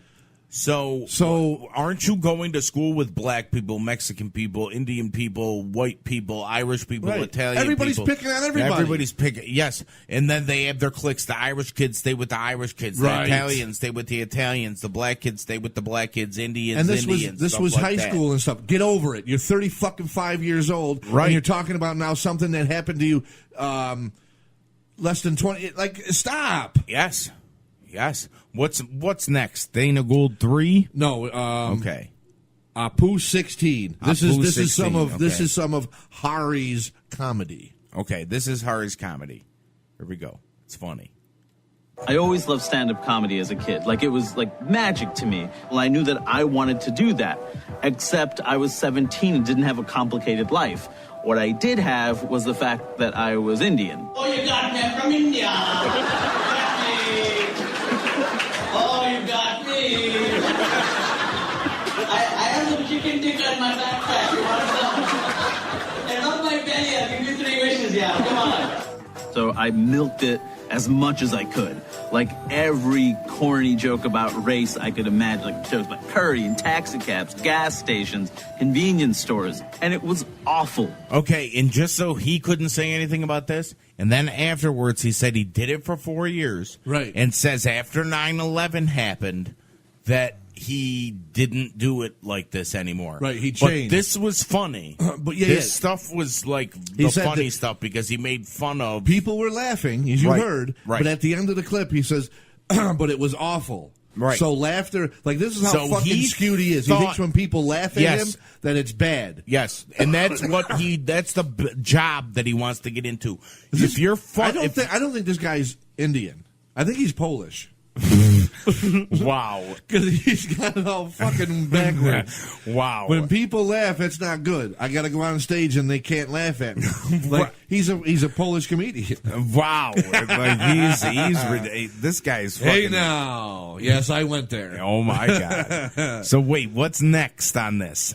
The next one, all right, so you heard his comedy early on and how, like Cal Penn, he succumbed to because he had nothing else to talk about. So he talked about curry and taxi cabs and partaking and this and that and rub my belly. I give you 3 wishes. He's So he partaking. did it so he could become famous. So then what? So then later you can bitch about something? You can't use that and then get famous and then say, oh, I got a problem with this when you use it yourself. It doesn't make any sense. And he keeps talking about his comedy career. Which there is like none. that, and that's what I don't understand because you're trying to do something serious, but you're trying to say you're a comedian, and you know whatever. You don't want to do the patanking and stuff Right. like that, you know. And So- but wait, listen, and we try and silence our cell phones, but that cell phone's not silenced. Oh, Isn't that's that all right. funny? Okay, what are we going to next? So the next is after what you said. So after 9/11, yep, because now Indian people aren't viewed the same, very nice, They're very not viewed favorable. favorably. So now he decides he's going to change his comedy To not get laughs. Right, to not get here. Here's his new comedy, Apu 17. Okay. So why was I on stage doing crappy impressions of my parents? I was minimizing them the same way America always had. My comedy had to shift from the way people saw me towards the way I wanted to be seen. I hate when people say they can't see color. I can't see race. If you can't see race, you can't see racism, then what good are you to me? You know what I mean? I hate that. I hate that. And people say they can't see race, and I think that leads to more racism, like every year. Like when did Halloween turn into racist Christmas, right? When is that the year people think they can get a pass for being super racist, wearing blackface or a geisha outfit or whatever? Why do they assume that? Every year you see people, like white people wearing blackface. It's not just white people, it's also some people of color that have chosen their sides. This fucking guy is ridiculous. I'd like to say, like, I do not see, like, color. It doesn't fucking matter to me. If you're a good person, you're a good person. If you're a shitty person, you're a fucking shitty person. Now, this is, like, the same room, pretty much, that he was doing the comedy in. No, barely any laughs for this new Hari comedy. Like, it doesn't make a fucking ounce of sense to me that this fucking guy, unbelievable. Halloween, like a racist holiday. Right. Now, and he said, sorry. He's saying that if you don't see color, then you can't see racism. Yes, which doesn't make sense. I don't want to see racism because racism is bad. So I don't see color. Right. I don't see, hey, that's a black guy. That's a black athlete. I say, no, you know who that's LeBron James. He's a basketball player. Right. That's... If you're describing somebody, maybe you'd be like, oh, no, that black dude that's walking down over there. Right. But because that would define, the person that you're referencing. Breaks it down to what you're looking for. But no, I don't see that. Like, oh, that's black. No, that's my friend Sam at the bar. Right. I don't say, oh, the black guy over there. Right. Go down there and ask for Sam. Exactly. But again, all right, so he's a fucking racist. He's got issues. And then he goes into... This fucking guy has serious fucking issues. Hari, I suggest that you go to the nearest mental hospital. What is it in New York? Bellevue? Yes, and check yourself in. Go check yourself into fucking Bellevue. And now this is his... Again, comedy's supposed to be funny. Yep. So this is his joke about Halloween being a what? Racist holiday. Racist Christmas, yes. Okay, I just looked it up. Last year, 2017, the top 10 Halloween costumes. Okay. Pennywise the Clown. Okay. From the movie It. Number 1. Number 2, the kids from Stranger Things. Okay. That thing on thing. Number 3, Belle from Beauty and the Beast. Oh, okay. Oh, wow. Number 4, a giraffe. Oh, my God. Number 5, Wonder Woman. Oh, man. Women. Number 6, characters from Game of Thrones. Okay. Number 7, a Baywatch babe. Oh, God. Number 8, a hippie. Oh. Number 9, a unicorn. And number 10, a mermaid. I guess you mean Apu was not on the list? Apu wasn't on the list. Blackface wasn't on the list. Blackface wasn't on the list. So I don't know what he's talking about, how Halloween is racist. When I see kids running around, I see superheroes, I see cartoon characters. What? My friend that lives in New York fucking City, he's lived there for like fucking 30 years, 35 years or whatever. He goes and films when Halloween is, like on the street, like the kids and shit running for all or the different whatever. Costumes. Yeah. Guess what? I've never seen anybody in New York City dressed up in fucking blackface. Yeah, you probably don't see KKK outfits. You don't see none of this because what he's talking about is only exists in his head. It exists in his fucking mind. True TV, you fucking hired a fucking mental case to make a fucking stance on getting this Apu character that has 2 fucking stars on IMDb. Right. So why don't you hire 2 guys like us, True TV, to tell the truth on your fucking television show? That's called True TV. Right. Yeah. Edited TV. That's what we should call it. Edit TV.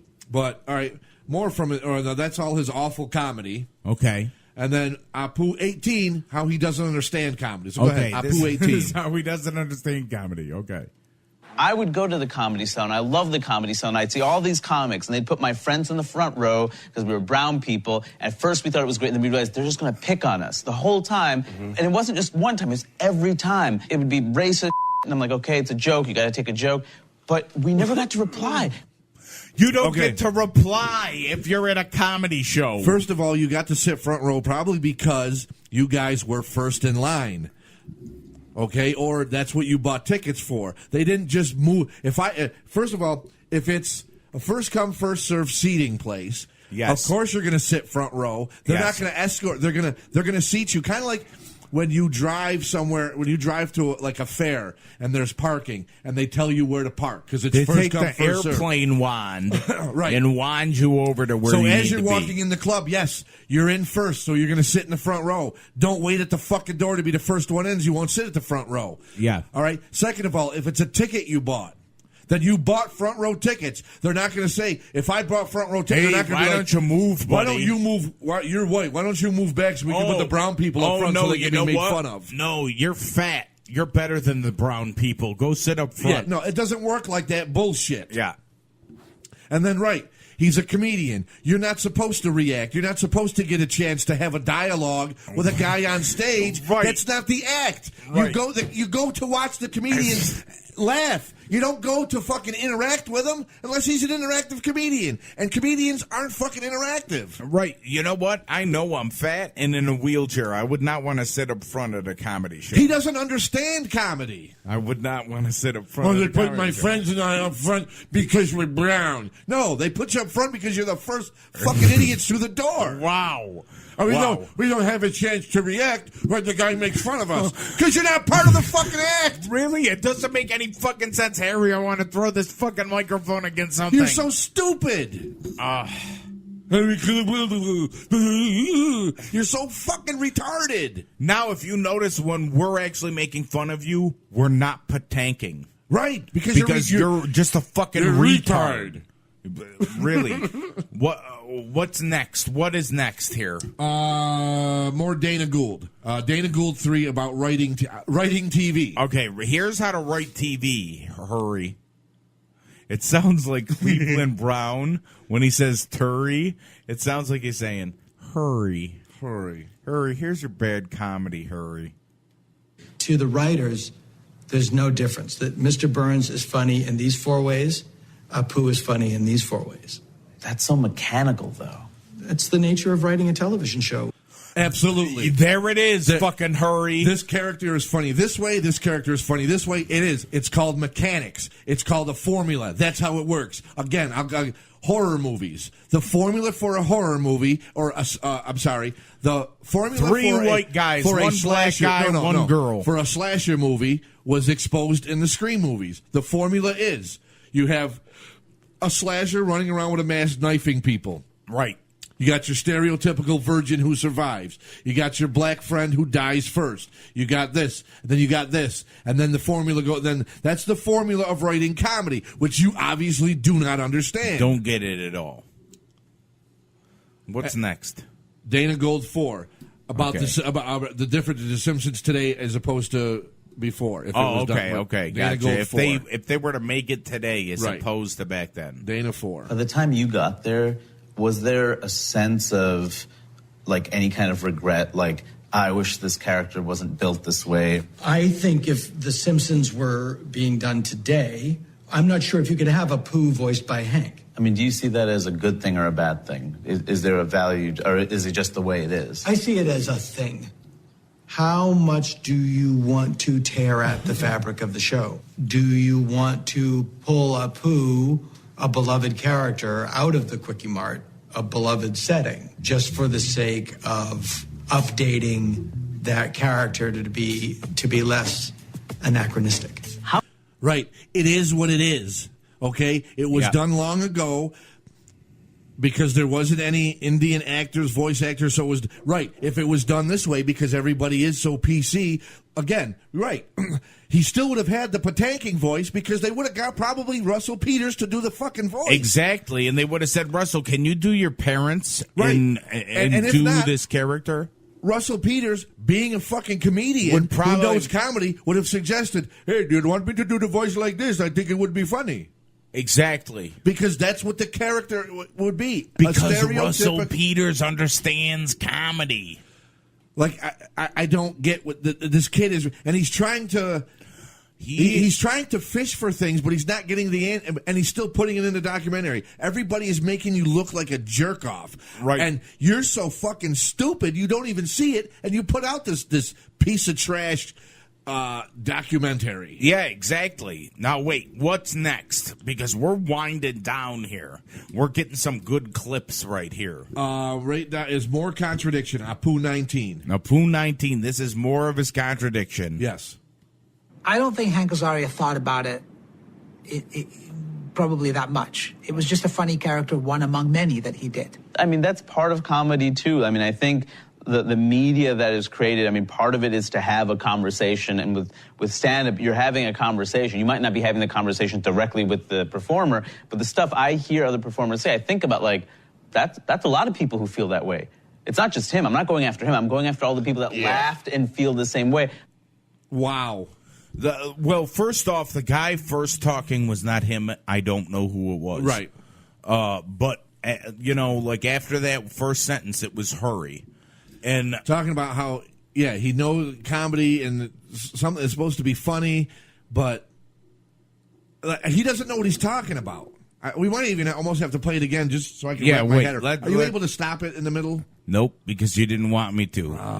All right, go ahead. Hold on. Let's change this so I can. Because there's a couple different contradictions there. Okay. Right. 19. Here we go. 19. I don't think Hank Azaria thought about it probably that much. Right. That was the guy. That is not him talking. Right, that's not Hari. That's the other guy. It was just a funny character, one among many that he did. I mean, that's part of comedy, too. I mean, I think the media that is created, I mean, part of it is to have a conversation. And with stand-up, you're having Stop it there. Okay. He said, all right, now he acknowledges the fact, yes, that's a part of comedy. Right. So he's accepting now what Hank Azaria is doing. That's a part of comedy. Right.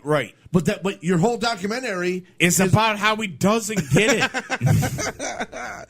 So, right. All right, now go ahead. Okay, here we go. A conversation. You might not be having the conversation directly with the performer, but the stuff I hear other performers say, I think about, like, that's a lot of people who feel that way.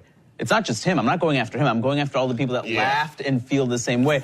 I don't get that. Right, now he's listening to comedians. He's saying that if a comedian makes, like, let's say Chris Rock makes a black joke, if you laugh at it, that got a makes problem. you racist or something. He's looking at the people who I are don't laughing get it. He doesn't get it. Like Chris Rock in one of his original specials where he goes, what the fuck did he say? He's talking about niggas going and robbing places. He goes, you got money? Hide it in the books. Like what? Okay, so if I think that's funny, I'm racist. I don't get that. I don't get this guy's fucking way of thinking. I don't get it either because he's got an obscure way of thinking things. Because he's trying to make this about, and then he listens. But I don't fucking get it. You know what? He listens into shit too much. Just appreciate it for what it is and laugh. Exactly. Just fucking have fun. You obviously don't get comedy, so I wonder how much he gets laid. Oh, probably not at all. Yeah. Because he probably analyzes that to hell, and the woman's like, you know what? Never mind. I you know what? I'm not horny anymore. Never mind. You vandalized my pussy way too much. I'll change your diaper before I leave, and then you're on your own, you big fucking baby. Okay, what is next? Apu 20. Apu 20. More whining about Hank. Okay, hold on first.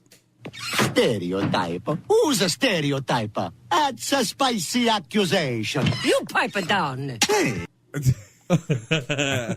Now that's funny, right? But according to him, because we're Italian American, we can't laugh. We can't laugh. We At should that. have a we problem. should have a problem with those people that do that voice because we they're understand probably comedy. And they're that's white. why we don't have a problem with it because they're white and they're that's us. Somebody see me. Yeah, who's doing those? Are the people doing those voices are Italian? Maybe I should have a problem with it, but I don't. Yep, we should get pissed at them. Here we go. Here's him in more of his delusion. I've been trying to get Hank Azaria to be in this documentary, obviously because it's about Apu and he voices Apu. How do we get him, Dana? I don't know. I would be astounded if he would voluntarily want to justify any of his voices. That is Dana Gould. Right. Okay. Well, he said, what do you think, Dana? Now he's saying so desperate for Hank. He actually, during that interview, when he was interviewing Dana Gould, he literally took the time out of the interview to say that I want Hank Azaria in my How can I get movie. him? How can I get him? Wow. This is he should be arrested for stalking. That's like me. I got the hots for your sister. And then I'm finally like, all right, listen, how do I get your sister to go out with me? Yeah, and then they're like, well, you're probably Well, not. I don't think, 'cause she's not really into guys like, oh my God, stop with the obsession with Hank. He's not going to do your stupid. And thank God he didn't do He your stupid. is a man going after a lesbian right now. Oh, my That's God. what it's like. That's what it's like. All right, and I think this is our last. We got two more. We got a Pooh 21 and a Pooh 22. Oh, yes. I forgot 22. Okay, Pooh 21. Here's I get the biggest delusion. Okay. That's how I made the note. That's great. Wait, he's like Matt Hardy. The final deletion. The biggest delusion. The biggest delusion. That's great that he gets to choose how he wants to be portrayed. What a privilege. He gets to choose how he is viewed by other people. Okay, wait a minute. Oh, my God. Now, the reason he said that is because of an email he got from Hank Azaria. Yes. Where Hank Azaria basically, he reads the email on the show, so you're going to have to watch the show if you want to. Yeah. I didn't copy down Hank's whole email. We didn't pull the clip. Yeah, and we're not saying to not watch the show. Oh, yeah, no, go absolutely. Watch Go the show. watch this. Form your own opinion. Yes, please. But paraphrasing in some of the highlights from the email he got directly from Hank Azaria, Hank was saying that he's not comfortable speaking on behalf of the show by himself, of The Simpsons Show. He also mentioned that he has a problem throwing himself upon the mercy of his edit. So Hank must have known this guy can't edit for shit and would probably twist anything that Hank said to make They're Hank gonna look like an idiot. change it around to make it look however they want it and make it look clearly. And you're right. As a voice actor, you're right. You're not looking to do that as an actor. So, and he said, Hank goes to say to Hari, nothing against you. What you're doing is great. Keep up the good work. He even says at the end of the email that he'd like to meet up with him afterward and on a mutually acceptable forum discuss this. Mutually acceptable forum meaning something like Facebook Live. Facebook Live, that 60 you can't minutes. edit. Something that, no, I would even say 60 minutes. It's all edited. Everything's edited. You'd have to go on a platform that was completely unedited. Something that is live. That's not biased. You would have to go to like a Comic-Con and be on a panel. You'd have to go on YouTube Live, Facebook Live, something live that cannot be edited. Howard Stern show. Howard Stern. That's what I'd That's say. where go you on go Stern. because he's the greatest interviewer. Howard Stern would kill this guy. He would pick this guy apart to no fucking end. Well, that's what I mean. They need to go there. I think what we did, Stern's people would do, and probably even a better job than we did of cutting this documentary apart and finding the flaws and the contradictions. But in all seriousness, that's the only place to go. That would be a good place to go. Except Gary would then befriend Harry, and Gary would be like, "Both, I'm really tired of being made fun of, both." But I need somebody to have my back. His biggest complaint in that clip, play it again. The biggest delusion, number 21. That's great that he gets to choose how he wants to be portrayed. Yes, he gets to choose. What a privilege. He gets to choose how he is viewed by other people. Yes, he does. Right. Like, what do you want to do to this guy He to is change the his star. view on people? He's the star. Oh, wait, I know what you're saying. He gets to choose how but Apu doesn't. He doesn't have anything to do with Apu except his voice. He doesn't write him. Creators He doesn't of develop The his Simpsons character. have something to do with the way that Apu is portrayed. Right, like I don't understand what he's whining about. Right, he does get that choice, and he's not going to give you the opportunity to ruin his image with your editing and your spinning and your this and your that. Exactly, because you're trying to take when in the credits, Apu, Hank Azaria, voiced by. He doesn't even dress up like the fucking character. Okay, he is hired to stand here in front of a fucking microphone and deliver lines. That's all his job is. That is what his job is. He is not playing Apu. That is not. He didn't create Apu. No. The creators He of just The gave him a Simpsons voice. created Apu. He gave him a voice. That's it. And the guys that were the creators said, "Oh, that voice is great. You should do. You know, he you has should no do that input again." on it. Yes. And then, like you said, okay, so he started thinking about how bad the voice was or offensive it could be in 2013. Many, 20 years plus after The Simpsons have been on the air. Right. Because Hari went on TV and started whining about it. Right. Like a so that bitch. was his first thought of like, oh, maybe this is kind of offensive. But it's not. This guy's fucking ridiculous. Now, what's the last clip? All right, and well, that's one of the points I wanted to make because we are at the end is how he turned, like this documentary started as a problem with Apu being a stereotype into a white guy doing his voice, and now his issue with Hank Azaria and his hatred and his whatever because Hank Azaria is white doing this voice. Okay, the guy's a moron. Yes. Like, again, one of the other points, does he have a problem with Jeff Dunham? Yep, exactly. Ahmed, the terrorist. I mean, is a ventriloquist dummy any different than a cartoon character? Not at all. Not at all. And this is, Ahmed is a terrorist. Yeah, a terrorist. Silence, I kill you. I would be more offended by that if I was Indian than a fucking business owner, a successful business owner of 28 years who, on the show, they don't make an idiot and he has a brain. Right. Like he's a smart business owner. No, but you're not going to, are you going to say, like, how come you didn't say anything about that? The guy, Hari, get out of comedy. Really? Get out. You're giving comedians a bad name. You're giving, you're going to ruin it for future Indian comedians because they're not going to. They're going to. I hope he's not another Hari. Yeah. I hope this guy's more of an Aziz or more of a Russell Peters. Yep, somebody that's like a team Go player. to these other Indian comedians that are your friends.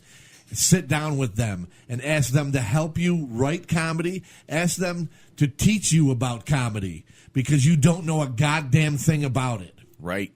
I'll sit down with you and teach you about comedy. Right. You need to watch some George Carlin or something. Do something. Or just get out of it completely. Go open up a convenience store. Yeah. And rename yourself Apu. Yeah, the last one, the final contradiction. Ba-da-bum-bum-bum. There has been undeniable progress for South Asian American representation over the last decade. I mean, Aziz has a show. Mindy has a show. I certainly deserve a show. No, you don't. However, we still have room to grow considering I know almost every South Asian American in the media. And half of them are in this film. Okay. Wow. So, right, everybody's got a show. Except But you. him. But him. Take He the doesn't have a fucking show. hint. Take a hint. You're not funny. Right. And, like, final thoughts. Final thoughts? On it. I want to mention, too, now, at the end of this documentary, yes, he punches out. Oh, yes. What is it? Just some, cutout. A cutout character of Hank Azaria and Apu. So, yeah. You want to get Hank to do your documentary or talk to you, and then you're going to punch out an image of him at the end of your documentary like a tantrum-having, whiny little fucking kid who doesn't get his way. Right. Stop it. Grow up. You're fucking 35, 36 years old. Grow up and act like it. Learn how to be a comedian. Learn how to get laughs. Ask your friends how to write jokes. Ask your friends how to be tolerant. Because you're not tolerant of anything. And that's why your comedy fails. That's why you don't have your own show. Right. You'd be lucky if your friends Aziz or Russell Peters or whoever else put you on one of their shows. Yes. As a bit character. Oh, that reminds me, too, of a character. There's a little show that's very successful called The Big Bang Theory. Do you have a problem with the actor who plays Raj? He probably does. Because he does the patanking too, talks like this a little bit. Maybe it's not as extreme as mine, but he does the little patanking, and he kind of talks like this. So do you have a problem with him? Are you going to go after him for not standing up for Indian people and saying, I'm not going to patank, I'll just be on the show as Indian person? And then when he talks to his parents on the computer, Raj, the character's name, I'm sorry, but the actor's real name is slipping my mind. That's okay. He didn't know fucking Maine-ass people in Indian culture. That's right. I'm talking right now off the top of my head. Yeah. So, yeah, if I can't think of the guy's name. And you had no I didn't Indian have time whatsoever. To do research like he did to put this fucking thing together to find out Listen to me, people's jerk names. off. Exactly. You're a Listen jerk to me, off. jerk off. Yeah. But no, I urge everybody out there, please send in your comments to us. Please, bmtalk02@gmail.com and bmtalk02.com. At gmail.com. Oh, yeah, and the website. bmtalk02.com. And the Facebook, drop comments, anything. If you watch this video on YouTube, give your fucking comments on it, yeah, please. subscribe to the. Well, I don't know where the fucking thing's going to be, so I'll just point everywhere. Subscribe to it. And please comment. Let us know. Do you agree with us? Do you not agree with us? Right. Anything, because this is, I don't know, this is something that has struck a chord with me. I mean, I love The Simpsons. I love comedy. And it struck a chord. Like, at first, it didn't strike a chord until I watched the documentary. Yeah, we watched this documentary. And I was just like, hey, there's this guy who's got a problem with Apu. Let's check it out and see if it's that. Right. And I was just like, wow, the contradiction, the lack of thought process, the misunderstanding of what comedy is by a comedian. Right. And like I can understand a little bit, okay, but I don't get what your problem is. He's a bit character. I don't want to go through. We went through your whole thing, and I think we've picked it apart. It's terrible. Your documentary. Dude, the review of the documentary is an hour and a half long. I think that we've covered enough about it's why terrible. we think that this guy Hari isn't a very good comedian or documentarian. Absolutely. Like, it's not good at all. So go find out for yourselves and leave us a comment. We're going to have more. We're going to be filming the shows now, so you can go up on YouTube and you can watch us now and see us in all our glory. You'll be able to comment there. I think we have our own channel on YouTube where we're going to be having one. Yeah, we do, but you can listen. Go to the website. You can find everything. All right, so just go to the website. bmtalk02.com. Okay, go there you to go. the website. Go And- to the website. There's links to everything on there. Our YouTube, the actual podcast on fucking Radio Public. There'll be links to everything. We're gonna have shit up about Bill Cosby. We got him holding up Ambien. We're gonna have this up there. Oh yeah, we're gonna be. We're going to war with Hari. Yes, So the more Hari people you get to share this, and the more popular it gets, we're going to war. And maybe I might just cut this part out that we've been talking about the fucking movie and just put that up as its own fucking his thing. own video. Yeah. Because it's just fucking ridiculous. And listen, the guy's fucking if whining. Hari wants to debate us and come on the air with us and talk about his documentary and his problem with Apu, listen. Well, I will gladly have him on the air. Just and hit gladly us debate up, with him. bmtalk02@gmail.com. If you want to go, we'll go on your podcast the same time you're on our podcast, and we'll dual podcast together and talk about this whole thing. Yeah. I don't have a problem with it at all. Like, yes, I'm mad, I'm going off the mouth, this and that, and blah, blah, blah. But I have no problem talking to this guy on the air and picking him apart and asking him these questions about, well, listen, like Bob dared you earlier, play the whole Russell Peters thing. Like, Yeah. what really happened? I'd like to see the entire clip unedited. And I got my own questions that I'd like to ask you that I'm not going to edit because it'll go on live. The shows that Bob and I do right here on BM Talk, not edited. We don't edit them at all. Once we're done with our show, we stop it and put it up. You might end up seeing me pee in the background. Right, unfortunately. absolutely.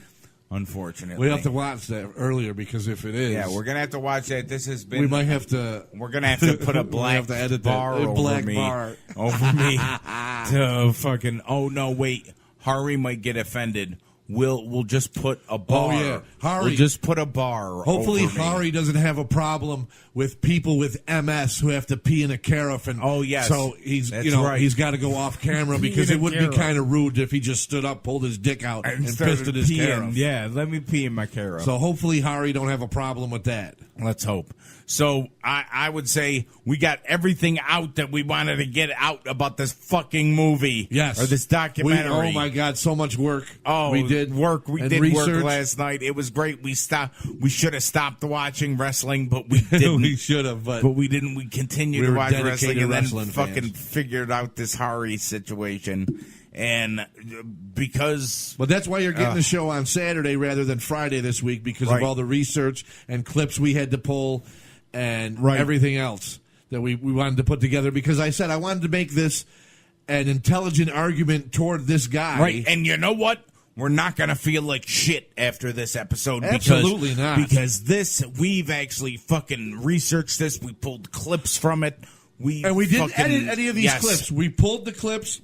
Yes. And then we just cut the part that we wanted. Yes. It's Because not we didn't need edited to- a certain way. This is actually, if you watch the fucking documentary, the clips that we pulled are legitimately from it. Right. We didn't cut things to make them say certain things. Absolutely They're not. actually cut from the fucking documentary. And I would say this is how you fucking review something like this. Absolutely. So, with that said, I'm out. I got nothing else to say. Yeah, no, I'm out. Again, check out the website, bmtalk02.com for everything. Everything, bmtalk02.com. Check it out. Check it out, and we're going to leave you with something different than we normally leave you. Yes.